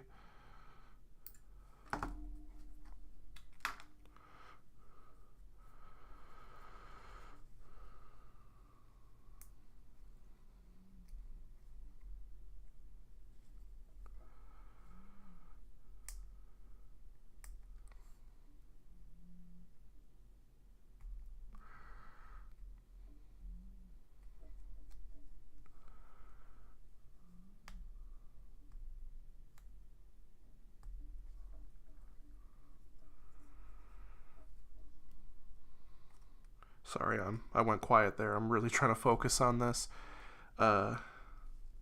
Way better than the last time I tried using the knife on nubs.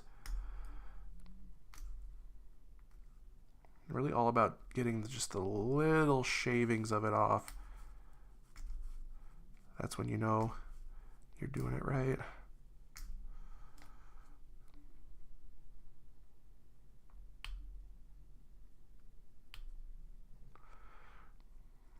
Just due to the nature of this design, though, some of these parts are really difficult to hold to do this kind of thing with. Worth it in the end, I think, because this is going to look pretty sweet when it's done, I can already tell. Not sure if I want to do anything more than just fixing the missing colors with paint, or if I want to go more extravagant, because I don't know what I could really do with this. Maybe after I watch Dunbine, which I do plan on doing after Elgheim. I need to finish Elgheim first. But maybe after I finish Elgheim, I think I might watch Dunbine next. So it looks like this should go in like this.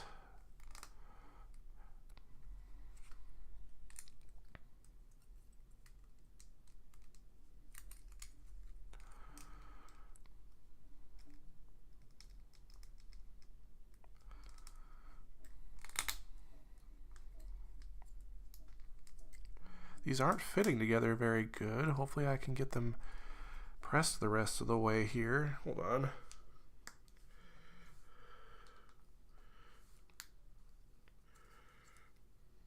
Yeah, the fitting on the armor to the inner frame on this kit is very tight. So yeah, not really a whole lot to see other than the vent down here is an ABS part, which is interesting. There's going to be a lot of exposed ABS on this, but you can see just how deeply inset this is going to end up going here.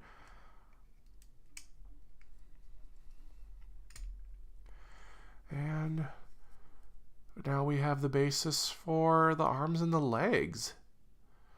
Let's just quick see. Yeah, so there's just gaping hole there. No polycap for the hip though, unless the polycap is in the hip itself, but I don't think there's any ball, though there's no ball polycaps in this, so I guess no polycaps for the hips, but polycaps for the arms. Let's see, does this allow for a lot of movement? You can't twist it that much. Can you? Oh, that pulled it out. Can you angle it back? I mean, kind of. I thought maybe with the double hinge in there you could maybe, okay, there we go. So you can get it up and out for just a slight crunch, but it's not the easiest thing to do. You really are just kind of meant to like let that sit in there. Yeah. The chest piece is very shiny shin because that's clear plastic, so It's not like the premium Bandai high grade, which has a coating on the front of it to make it like look like shiny green, but it is clear green plastic. So yeah, it is very shiny. This whole thing is pretty shiny though, although I guess the armor parts are slightly more matte. It's not like uber shiny all over like cheap plastic, so there is that going for it. But yeah,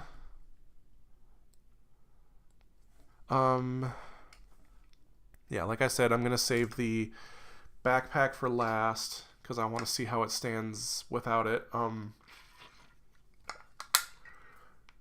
I think I'm gonna do the arms next, so let me get that out of the way.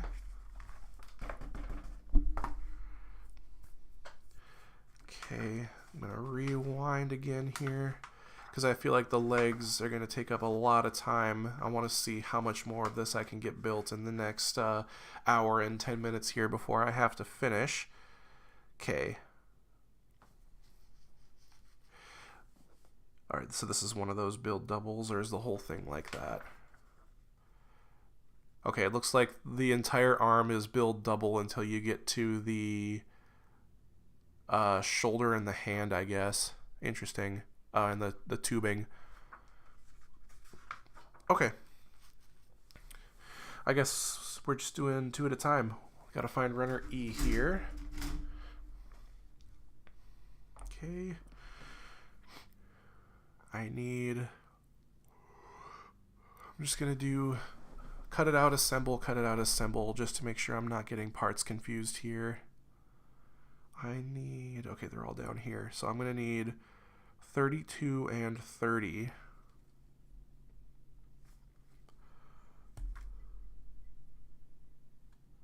Oh, these numbers are kind of hard to read.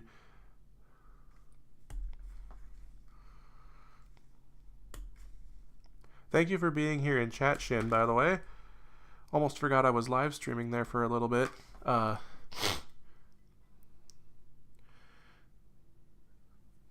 Mostly just trying to give commentary for the VOD once this goes up on YouTube after I finish my stream, just to give context to what I'm building and what I'm experiencing.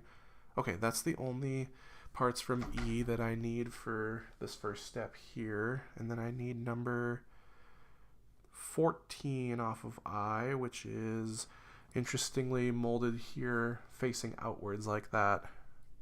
Just interesting to me. Interesting how they're different numbers when I think they're literally the same part. Enjoy your games there, yeah.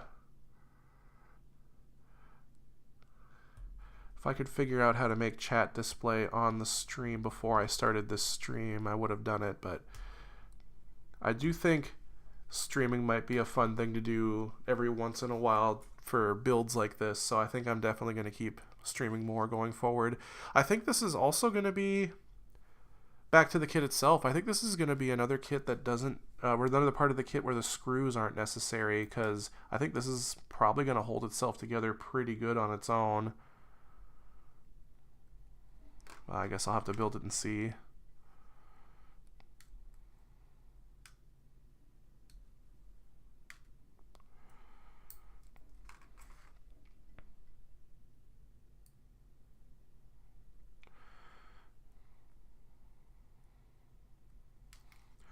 So slide this into here. Okay, yeah, that's gonna need a screw because without it, like, there's a peg at the ball joint but not anything up here at the top, so, and it looks like it's more of these screws. Let me match the kanji again. One of these days I'll be able to read it. Okay, I just need the one. Just one screw. And then it goes in. This should be a little easier than that hip joint to screw in here, though. Yeah, I've never actually watched a build stream, Shin, but it is something I've been thinking about doing for a little while now, so I should watch other people's build streams a little bit more, just to see how like how they set up the camera, how they go about making sure everything stays in frame, you know. Okay, this is going in crooked, which is very bad. Obviously, let me try making sure I'm not breaking anything here. That would be very tragic.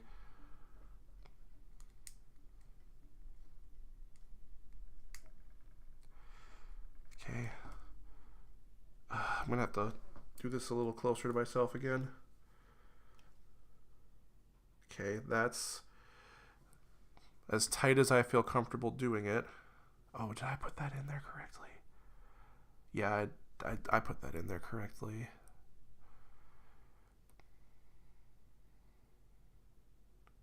Oh.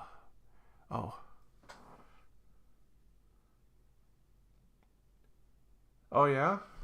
Maybe I should do multi-streaming on Twitch and on YouTube, just because I like the ease of having my VODs along with the rest of my content here on YouTube. Okay, I'm just going to quick double check and make sure I put this in correctly.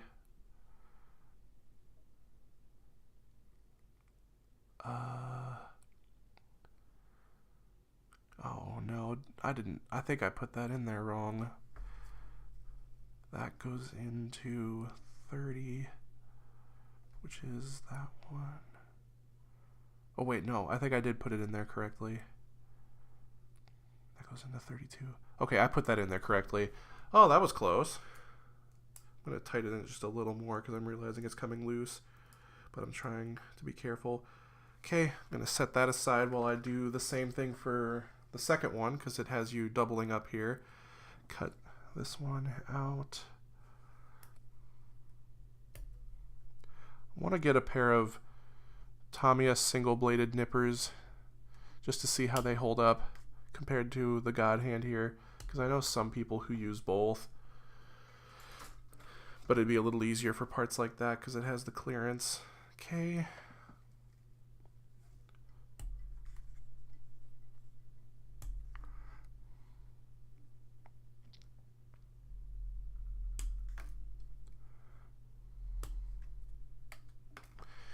All right.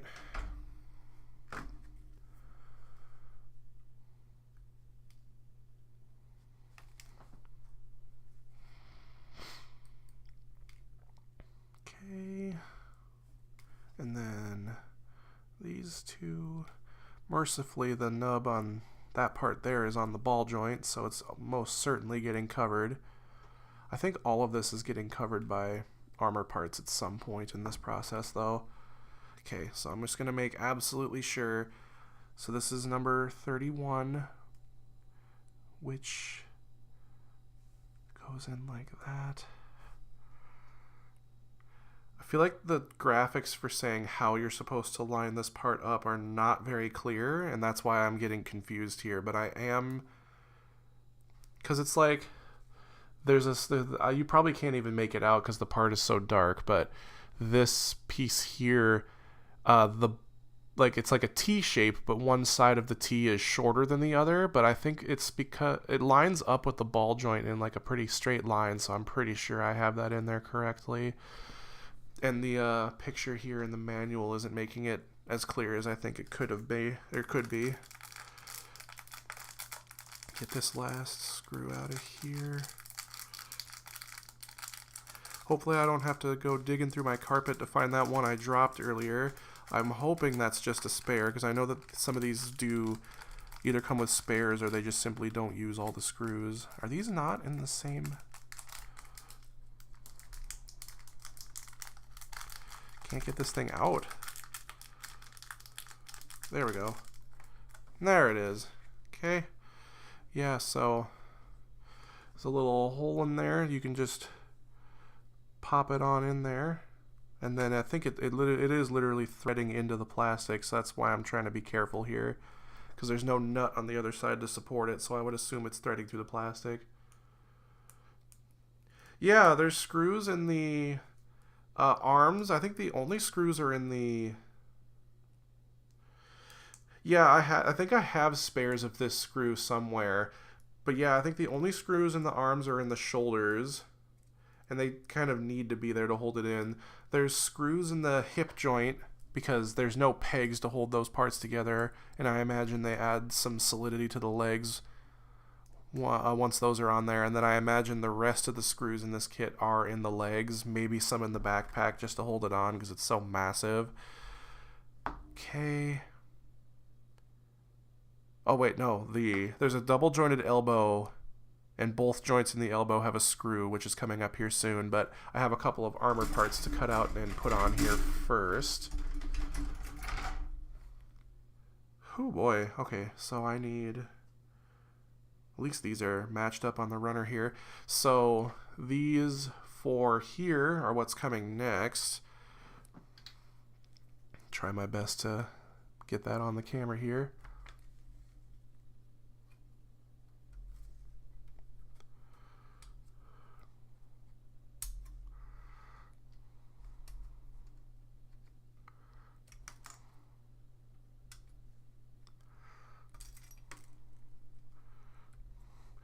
Nubs on round parts, not my favorite, but it's the Dunbine. The whole thing is round shapes, so nut up or shut up, right? And mercifully, these light blue pieces clean up real good. Most of them I can do with just a couple of snips of the God hand here, no problem.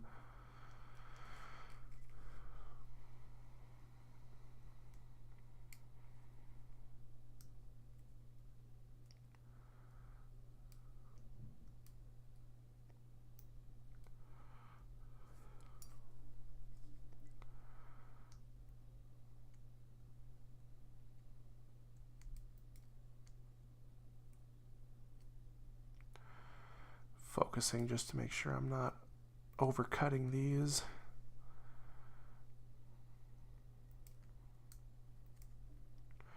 Yeah, the inner frame of this kit really is reminding me of the G Gundam kits, just in how it's not really about the details, it's entirely about the function, which ideally means that this kit is as robust as those, because my God Gundam, I haven't posed it much since I finished building it, but it has been holding up pretty decently. So,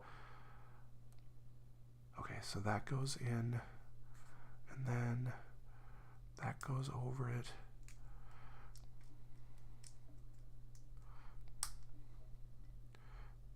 Oh, come on now. Why are you not fitting? It's kind of hard to push on a rounded surface, so I'm wondering if that's why this isn't going in right.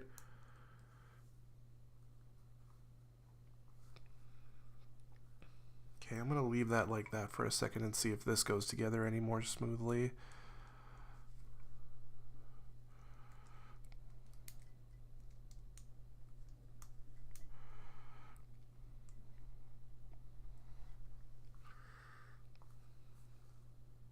These do not want to go together, and I cannot figure out why. I hope it's not the screw. It might be the screw, but I hope it's not. I'm going to see if... Like, holy crap, like that seam does not want to close no matter how hard I push, and I'm not pushing too hard because I don't want to break it, but now they won't come apart, which doesn't help. I think it's probably the screw, and I'm going to have to use a part separator and carefully get these apart without damaging the surface here.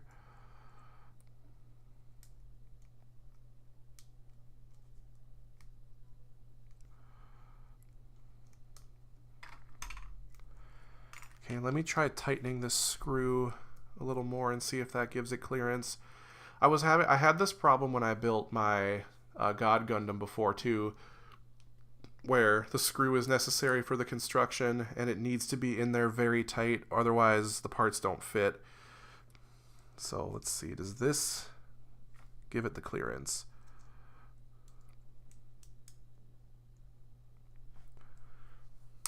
Oh, okay, yeah, it was the screw. Now that's closed up all the way, so I gotta disassemble this and tighten that screw a little bit more. Okay, holding it closer to myself for more control.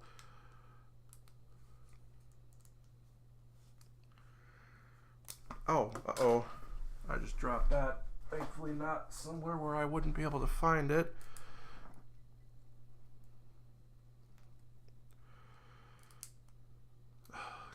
Now that should be tight enough for this to fit properly, please. Because I get anxious when I have to tighten screws like that.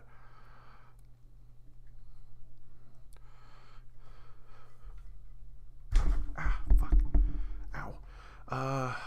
I'm just gonna leave that for now because I'm nervous about that screw. But yeah, that's, unless something goes on top of this, which it might, but I'm gonna leave it like that for now. We have more of the arms inner frame to build and some more screws coming up here.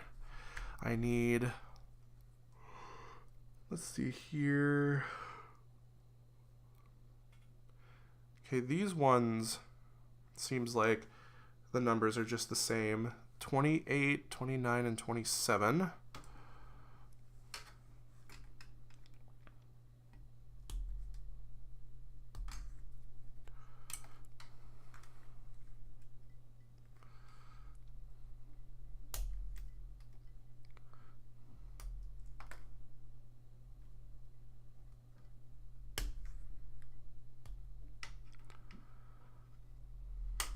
Oh, had a jumper there.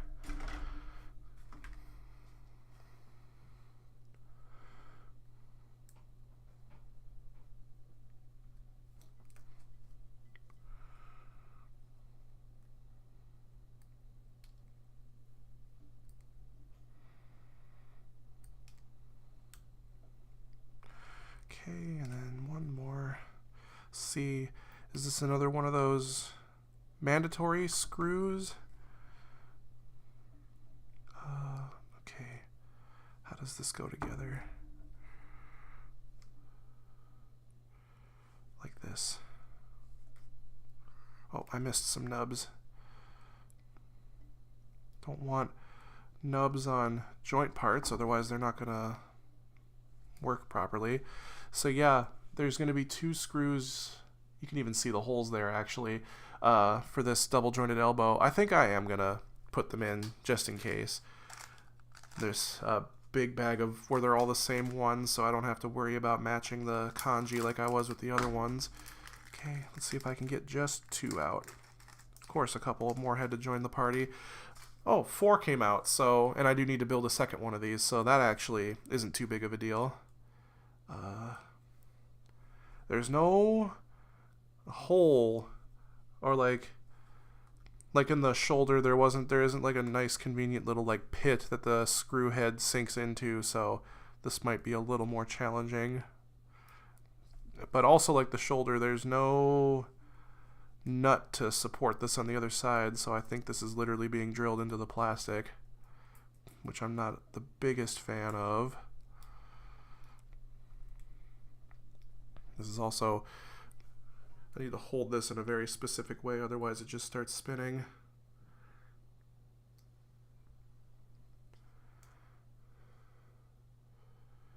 Okay, and then the other one.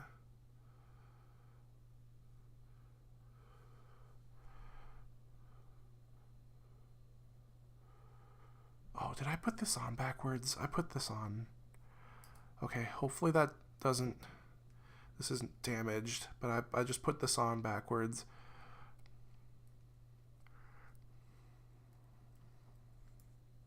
Okay. You go here, you go here. Okay, now let's try putting the screw back in.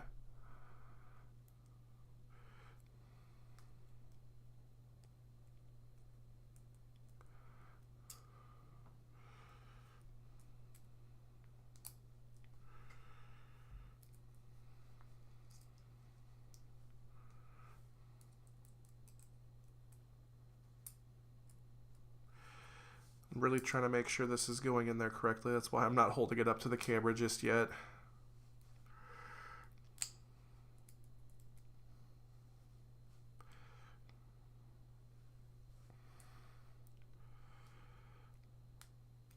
Okay, that's in there. That joint got very loose having the screw in and then back out again. Hopefully I can tighten that. Not the greatest.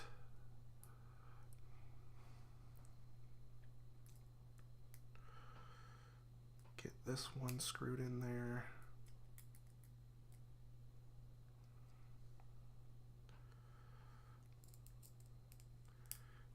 problem that I'm having is that these joints that have the screws in them are incredibly small, and there's not a whole lot to grip onto. I feel like the G Gundam kit balanced that a little bit better. I think the G Gundam kits actually did come out after this kit did, though, for what it's worth. Because I know that it was the Master Grade Pat Labor kits are kind of what started this, like, line of Master Grade kits not based on Gundam mechs, and then it finished with the Dunbine here, and then they never did any Master Grade kits not based on Gundam again, aside from the Master Grade Figure Rise line, which I think was concurrent with this one. I'd have to check Dalong to know for sure, though. These aren't tightening anymore, but I feel like they're not in there all the way, which is concerning.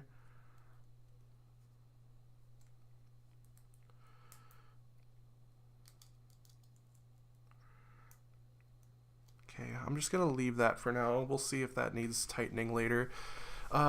More cutting and then screwing, and then we get to see another rubber part, which is fun. Way more enjoyable than this has been so far. Not the funnest arms I've ever built on a Master Grade.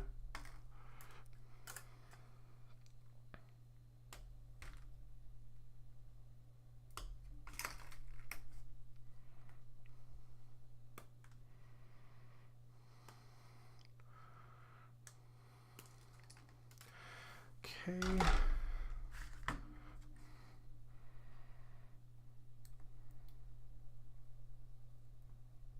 And I'll make sure these are facing the correct direction the first time on this one. Let's see if that makes it any tighter.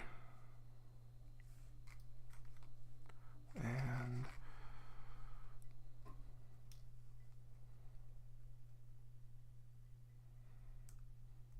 okay, so facing this way.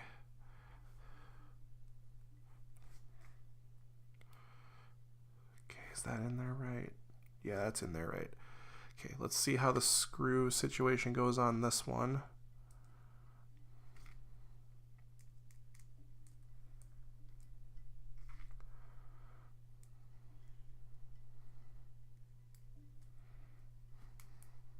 Okay, gotta hold it to my chest again to have more control.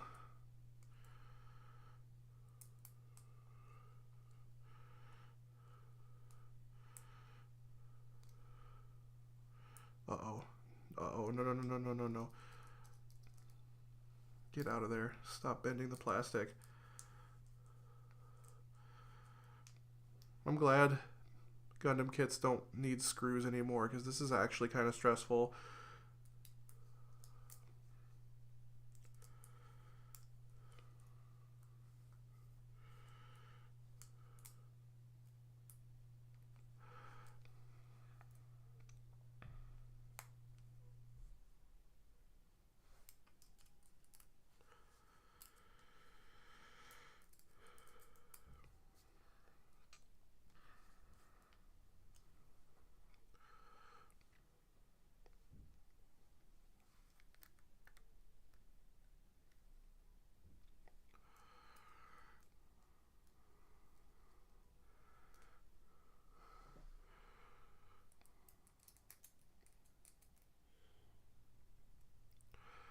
Okay, I think this one, very unfortunately, is bent slightly. Hopefully not too terribly so, I guess, but get more rubber parts here off of the, not the fleshy colored one. I need number 4, and I need 2 of those.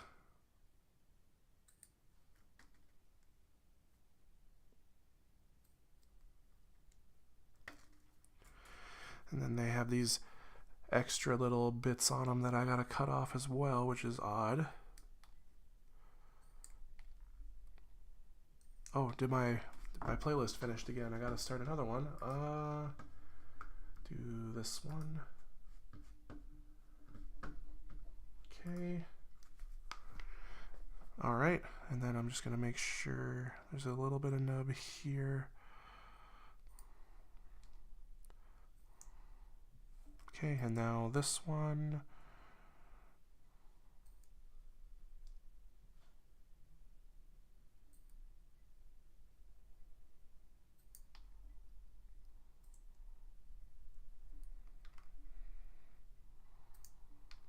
Okay, and then, okay, there's a hole in the rubber, so the long part goes down.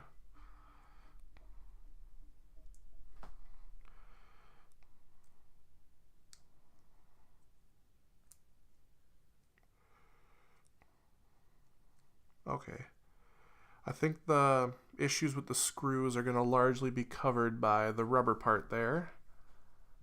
Yeah. And then there's a little connector part there for what I'm sure is, yeah, it's the elbow pad.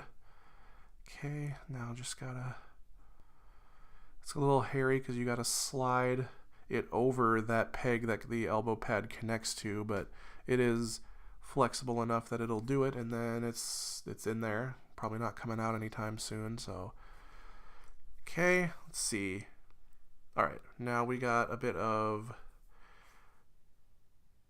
armor coming on here, so I'm gonna need a lot of this runner here. So yeah, we need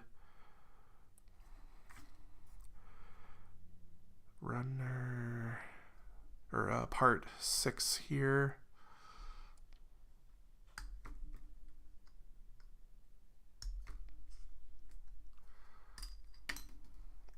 And then I need 18.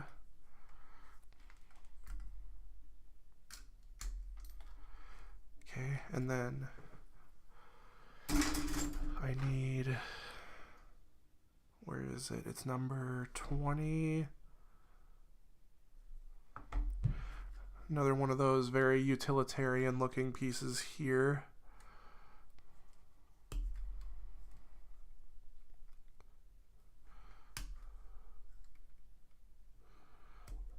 Okay, pop that out, and then I need another polycap, one of these interesting double ones here for the claws on the arms. Okay, and then finally get to break out the interesting how the runner says A2. Wait. No? Alright, well, yeah, the manual calls this runner A, but the runner itself is A2. But finally get to whip out some claws. And it looks like I'm going to need, okay, they're both the same for each side, 26 and 27. I'm just going to cut that right to the end off the runner there because I know that's going to be covered. Yeah, I hope this is showing up on camera. This almost looks like it could be like a real animal claw, just the way that this is like colored. It's very, you know, like I said in my unboxing video, I was like kind of surprised at how like eerily real the plastic makes that like look and feel. Hopefully I can denub it in a way that'll preserve that illusion. Pretty good. Definitely going to want that to be, I think, at least a little like semi-gloss, maybe not full gloss on that. Oh, I feel, yeah, I missed part of the nub on that one. Oops. Okay, now it's done. And then this is, I know this is all getting covered, so no need to be precious about these nubs. Just need to make sure that they're all gone. Okay. And then, yeah, the nubs on this one, I just need to make sure that they're gone because this is getting fitted. Like the where these nubs are is going to be where the part is fitting, so they won't be visible, but they do need to be not present, otherwise this is not going to fit right. That wasn't actually that hard to do. And there is a very noticeable mold line on this that'll, I'm sure, be, come on, focus.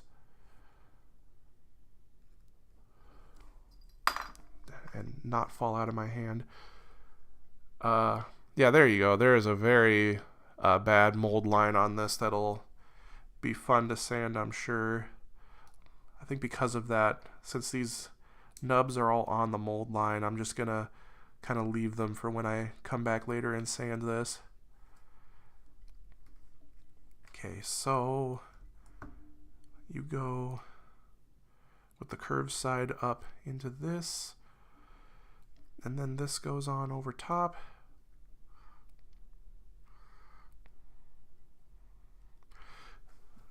Constituting what could best be called the inner frame of the arm there. Put the claws in first, why not?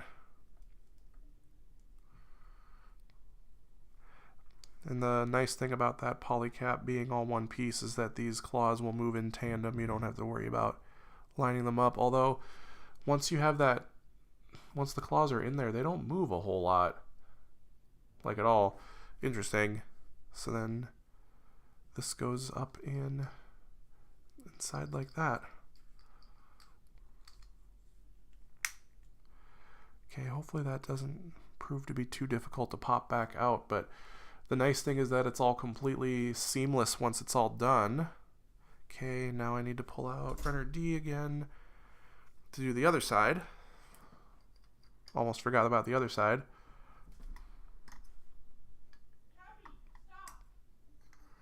Misbehaving cats in the other room. I don't know if y'all can hear that.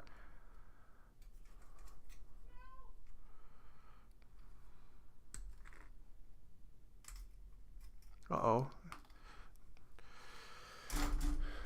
You know what? Since the nubs on this aren't that thick, I'm just going to God hand this one, even though I probably shouldn't, since ABS is denser. Just getting a little tedious constantly switching between my different cutters.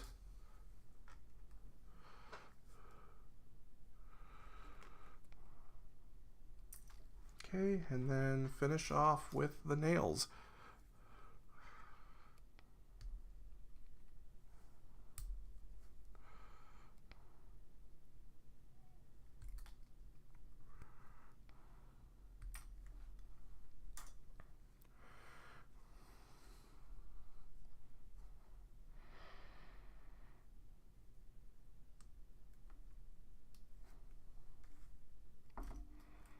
I should probably put this away so I'm less cluttered here. I got so focused on the build I forgot to, I didn't need that.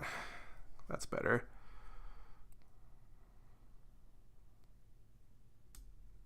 Okay.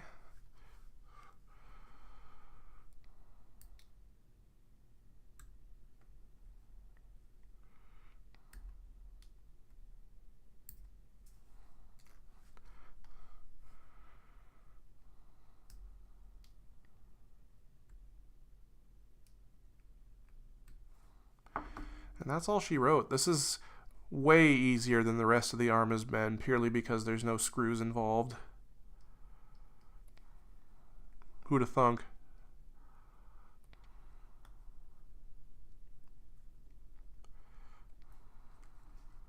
Okay, I'm going to use the claw to straighten that back out.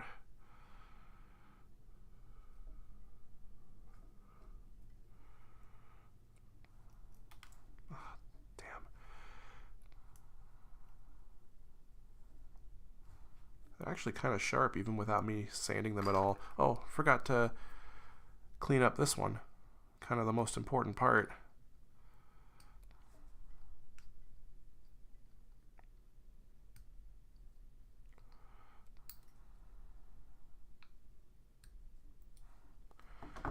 Pop you right on in. Come on. Uh-oh. Oh, come on. I wasn't paying attention. I got cocky. At least it's not that hard to pop it back out. Alright, let me try that again. Yeah.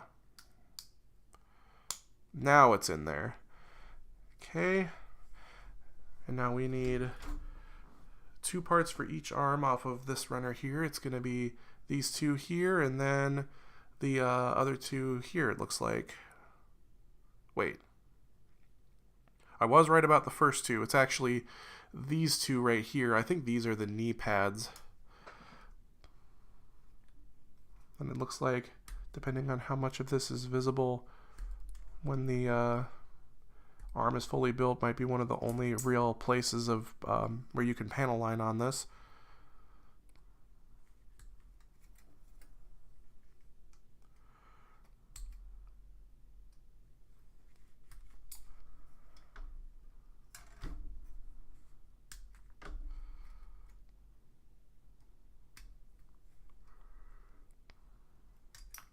Okay,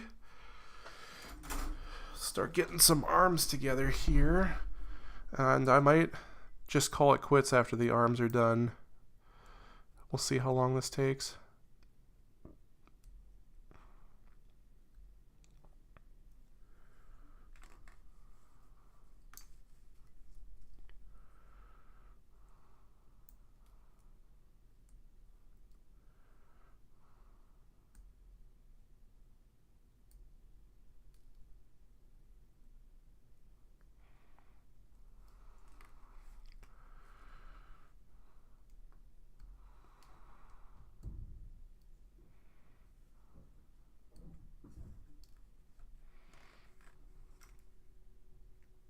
There it is. Somehow ended up over there.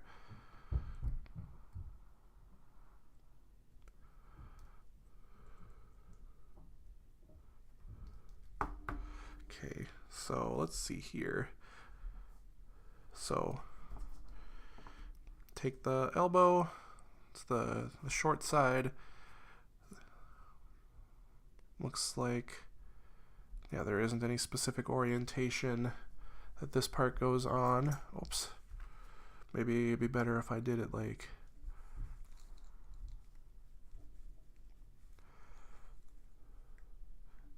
Okay, so you have that part in there, followed by this.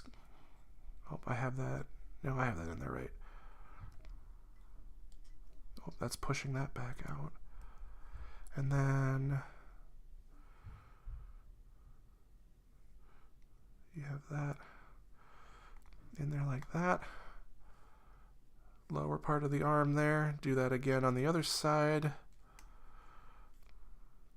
So this like longer bit is what goes backwards and into the arm. Hold it from the, bracing it from the wrist joint just to make sure you don't push it back out. Get it in there as far as it'll go, which is actually kind of hard to tell with how this is laid out here. And then elbow joint covers up over there.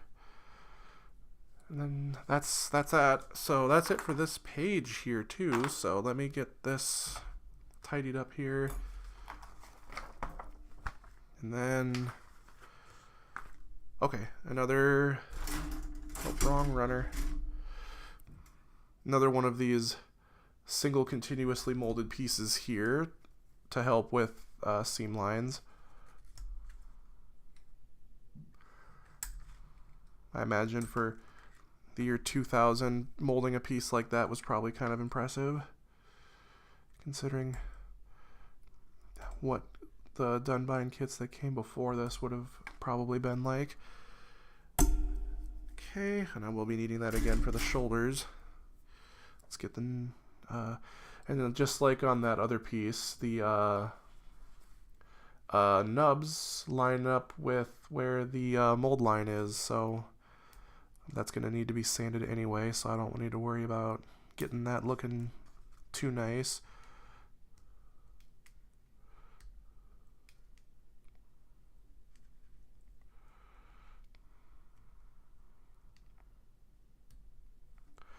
Okay, so then it goes lower arm, this, let's see. Oh, I see. So these are the, where the like piping goes in. This goes on the back of the arm though, like this. Slide that. Don't pop that out. This lower part of the arm loves to try and pop out whenever I'm trying to put anything in on it. And then that just goes in like that. Okay, let's try that again on the other arm here. So Gaps for the piping going on the back. Brace the wrist joint. Okay, I think I need to redo that other arm. I didn't push that in far enough. Maybe I did. It's decently sturdy, no doubt, because of that ABS giving it a pretty firm backbone in there. Let's see, how good is that elbow joint?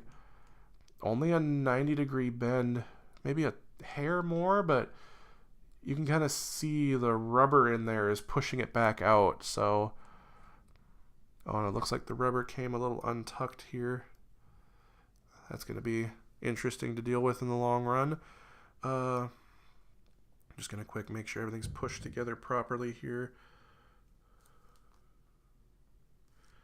Okay, well, let's get the shoulders built now, and then the hands.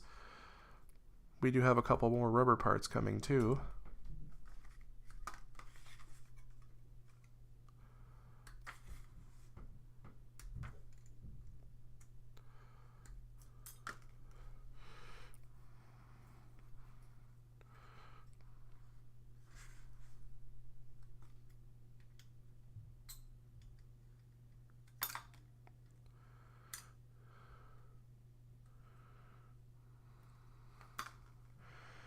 Okay, and I won't need runner D again until the legs. Don't you love it when you're 2 parts away from finishing off a runner, but it's not until much later in the build? I'm gonna quick clean these up and then I'll cut out the rest of the parts.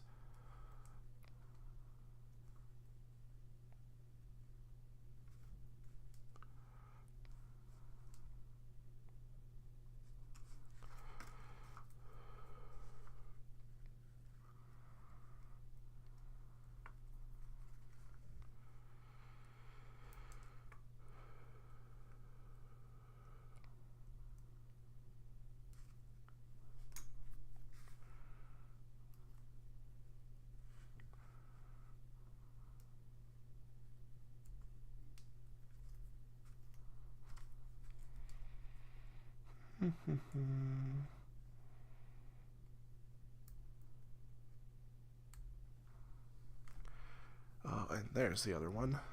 One more, and then I'll get to the other parts needed for this. Okay, 1 second here. I gotta respond to this real quick.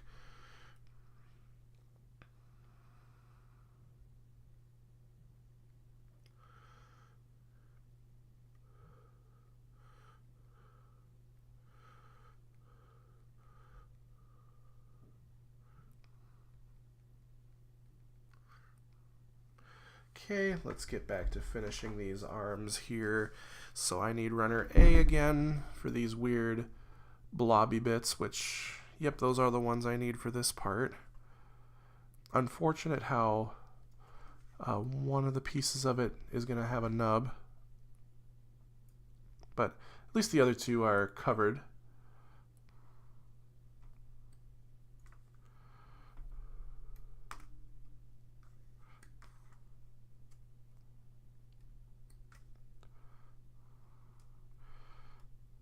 Okay, and then that's all I need for that step, and then I get to cut out a couple rubber pieces before I get to the hands. So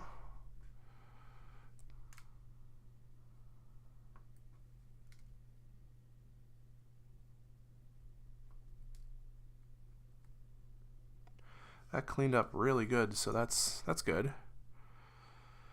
I swear the whatever plastic the A runner is made out of feels softer than whatever the runners C and D are made out of here. Okay, so slide. Okay, so it's a square hole, and there's a square part of the arm here, so this will stay in place. The shoulder, this part of the shoulder armor doesn't seem like it moves at all, and then there's holes on both sides of the little ball there that I guess will help get this lined up for the start. Pop them together without it coming loose. Oh, I have the wrong one there. Okay, it's this one.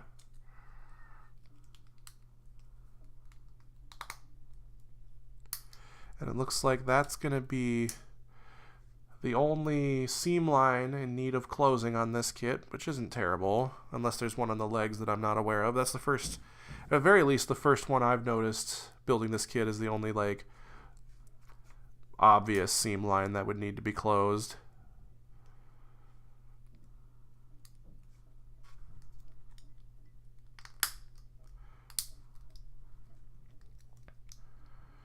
Okay.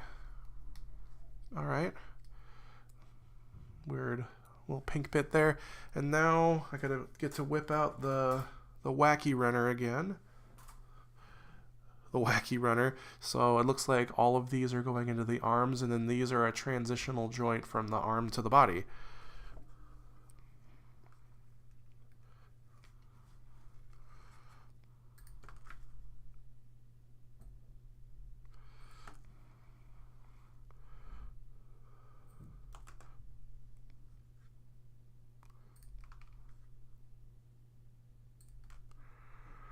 And then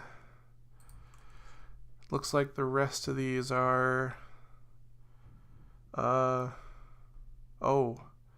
did I cut out? Okay, these are not the right part for this. Oops. These go somewhere in the legs. I needed these two right here. I put the other ones back into the box so I don't lose them. Okay, let's get these cleaned up. At least just by the nature of them being soft rubber, the nubs aren't that noticeable. And then these were on the inside of the where it's gonna hook in, so I didn't feel like being too crazy with that one. Okay, so how do these go in? The way it's in the manual doesn't make it seem like the orientation matters that much. Literally like a rubber bushing or whatever from the arm to the body. Probably not even going to be that visible once it's all built. So it looks like I'm going to need to start with the arm facing like this so these holes line up. And then okay, there's one with a thicker side and one with a thinner side. The thicker side is what goes into the arm. The hook's in there. Let's see if I can get that in there. I'm going to do this off camera just real quick first, just to see if I can do it without breaking anything.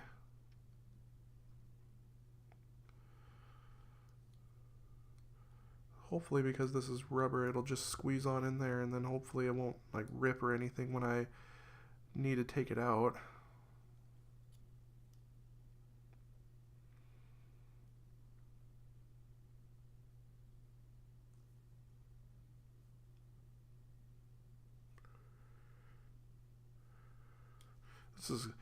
The top part went in pretty easily. The bottom part doesn't really want to hook in. It just like smushes and doesn't want to like go in the hole.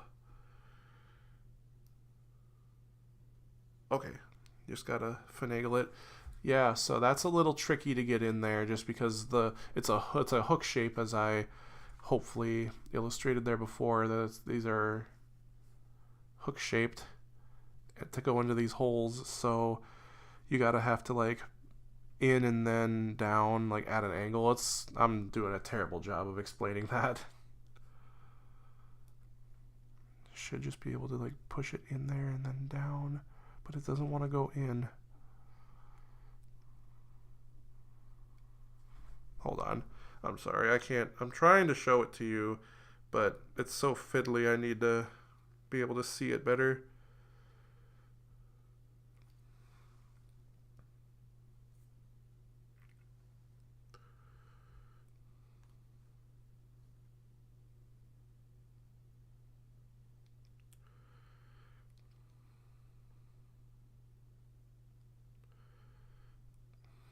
What a tricky part to put in.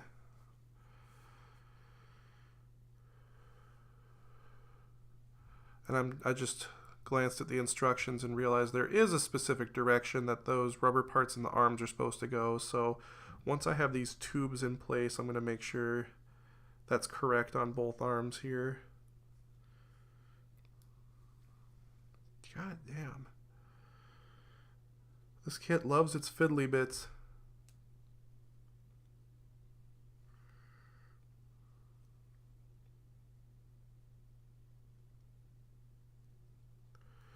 Yeah, it's weird. The top part hooks in no problem. It's the bottom part that doesn't want to go in.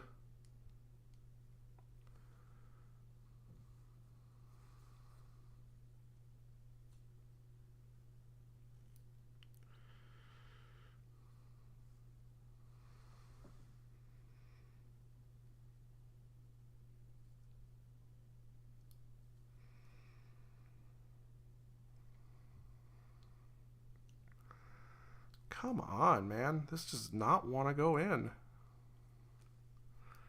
God damn.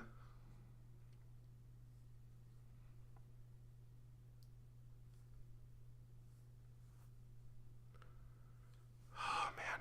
Okay, I'm just going to leave that disconnected. I cannot get that to go in there. Hopefully the other arm is better. But in the meantime, okay, that one is in. I just happened to get that one in the correct orientation.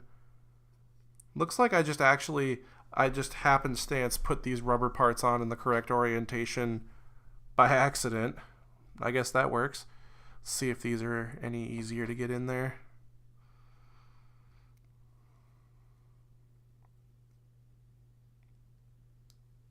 Okay, that went in no problem.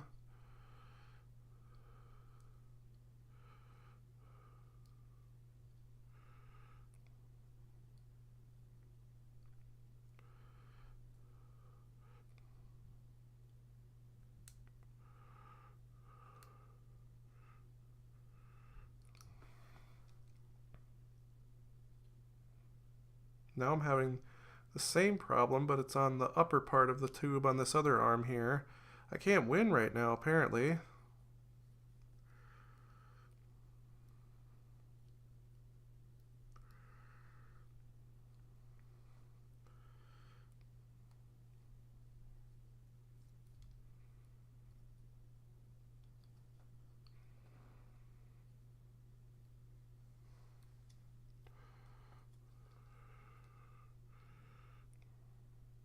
God damn.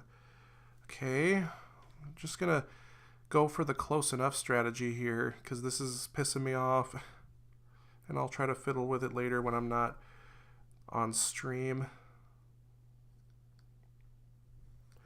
I'm glad rubber parts aren't a thing you really see much anymore. These are not pleasant to work with.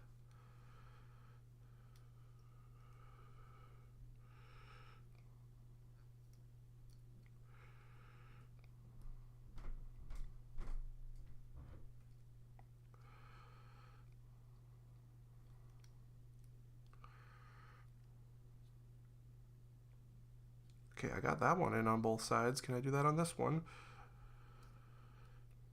Because it doesn't have a strong enough backbone to it. You can't just like force it in there and it'll stay. You got to really push it in a very specific way. Otherwise, it is not going in. Okay, that one I got both of them in. How about that? And then let's see. Well, they do allow for clearance to do that. Let me just quick see if I can get this one in using the method I just did there.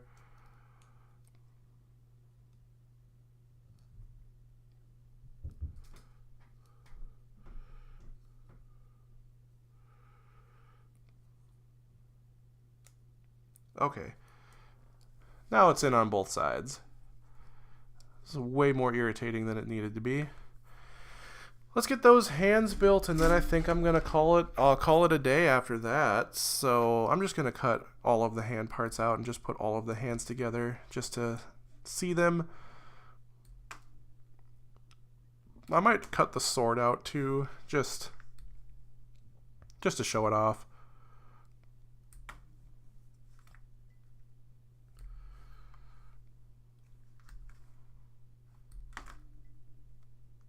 That's an interesting place for the gate on there. Gotta flip the runner upside down to get it like this. And then that's it for that runner. Let's get the hands cleaned up here. I know it says, and I don't think it does here, because this, well, like I said in my unboxing video, it's kind of odd to me how this doesn't have any options for closed fists. You have these two-piece holding hands, and then you have these one-piece, or one-part, just outspread, like splayed hands, but no fists. I just find that really odd. And I think the instructions for the two-part hands say that they need glue, so we'll see if this thing can hold its sword without gluing that. But if it's anything like Sho Osama's arms on the pilot figure, I'm gonna guess no.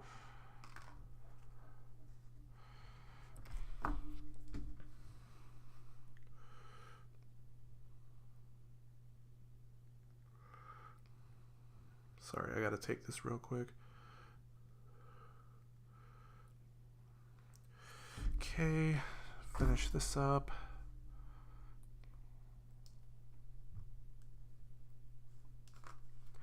At least some of the most, like at least when they do have a ball joint present, they do try to make sure that the nub goes on there.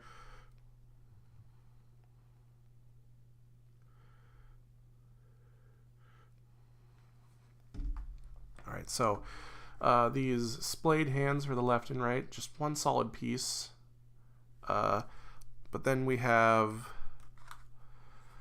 these two parts that would make up the holding hands. And it seems like, at least on their own, they'll hold together. They also, I guess, work as pointing hands. I'll put this together real quick here. I'm gonna... Oh, I missed a nub on this one. Oops. Missed a couple nubs.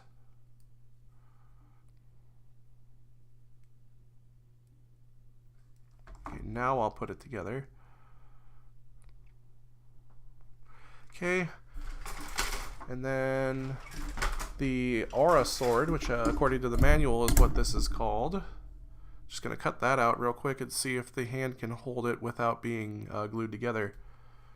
And if it does need to be glued together, I'd be curious if you can even get this sword into the hand while it's glued. This is just a lovely piece to have, though. I think the Aura Sword has a cool design to it, as simple as it is. And I guess it is a nice, like, change from having so many kits with clear beam sabers and whatnot.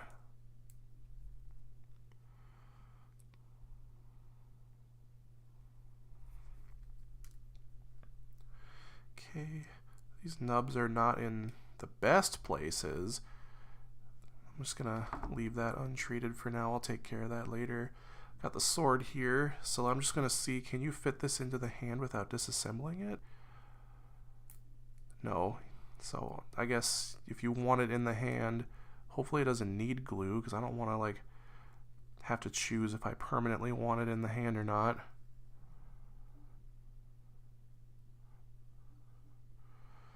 This holds onto the sword very poorly, and it's not because it's coming apart, it's because just the shape of the sword in the hand is just not great, which is disappointing. Let me get it into the arm real quick and then try it. Maybe the arm will help hold it up. I'm gonna pull this away real quick so that I can finesse this.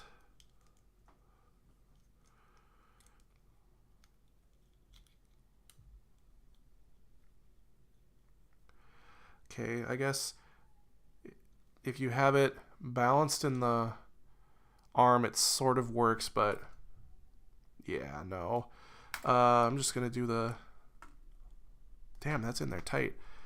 I'm going to do the splayed hands for now. Oh, forgot to put that on the camera here. I'll do that on camera with this one, though. So yeah, spin at the bicep, limited by those tubes. 90-degree lateral raise out of the arm there, and then the, as previously discussed, not great 90-degree bend out of the elbow, limited by the rubber. And the ball joints are pretty recessed in the arm, so the hands don't spin all that much. But let's take out the rest of it here, pop all this together. It not being able to hold its sword is pretty disappointing, but it looks sublime regardless. I mean, this is just such a lovely design anyway. Yeah. Well, I think I'm gonna call the stream there, just because I don't want to try getting started on something in the next 15 minutes and then barely get into it by the time I need to finish. So, yeah. I'm just gonna hold that closer to the camera so y'all can appreciate it. Out of focus. Come on now. Well, thank you to everybody who tuned into this live, and I hope that for anybody watching the VOD after the fact gets something out of this, since, you know, like I said earlier in the stream, not a whole lot of people really talk about this kit in English, so I hope to be a good source of valuable information to anybody who wants to learn more about a kit like this one. Yeah, just my OCD is kicking in. Yeah, I'd say it's looking pretty great there, Shin. Oh, I should probably just... Yeah, because the ball joint is so recessed in there, you don't really get a whole lot, but it does... It's, other than like how deep it is in there, it is decently free. But yeah, thank you all so much for watching. Hopefully this week I'm actually getting a new type order. I might make that this week's upcoming video. Otherwise, I have more reviews planned. So I'm going to try aiming to continue putting out new videos once every Friday, as long as I can sustain it for, which is hopefully a good long while now. So I'm not sure when I'm going to stream again, but I will try to stream me finishing this, since, I mean, I started it. Yeah. Like, I just want to repeat, thank you to everybody who's watched. Thank you to Shin for being lovely to chat with in the chat there near the end of that there. Y'all have a good afternoon, good evening, good night, whatever time it is for you. See you in the next video and hopefully the next stream.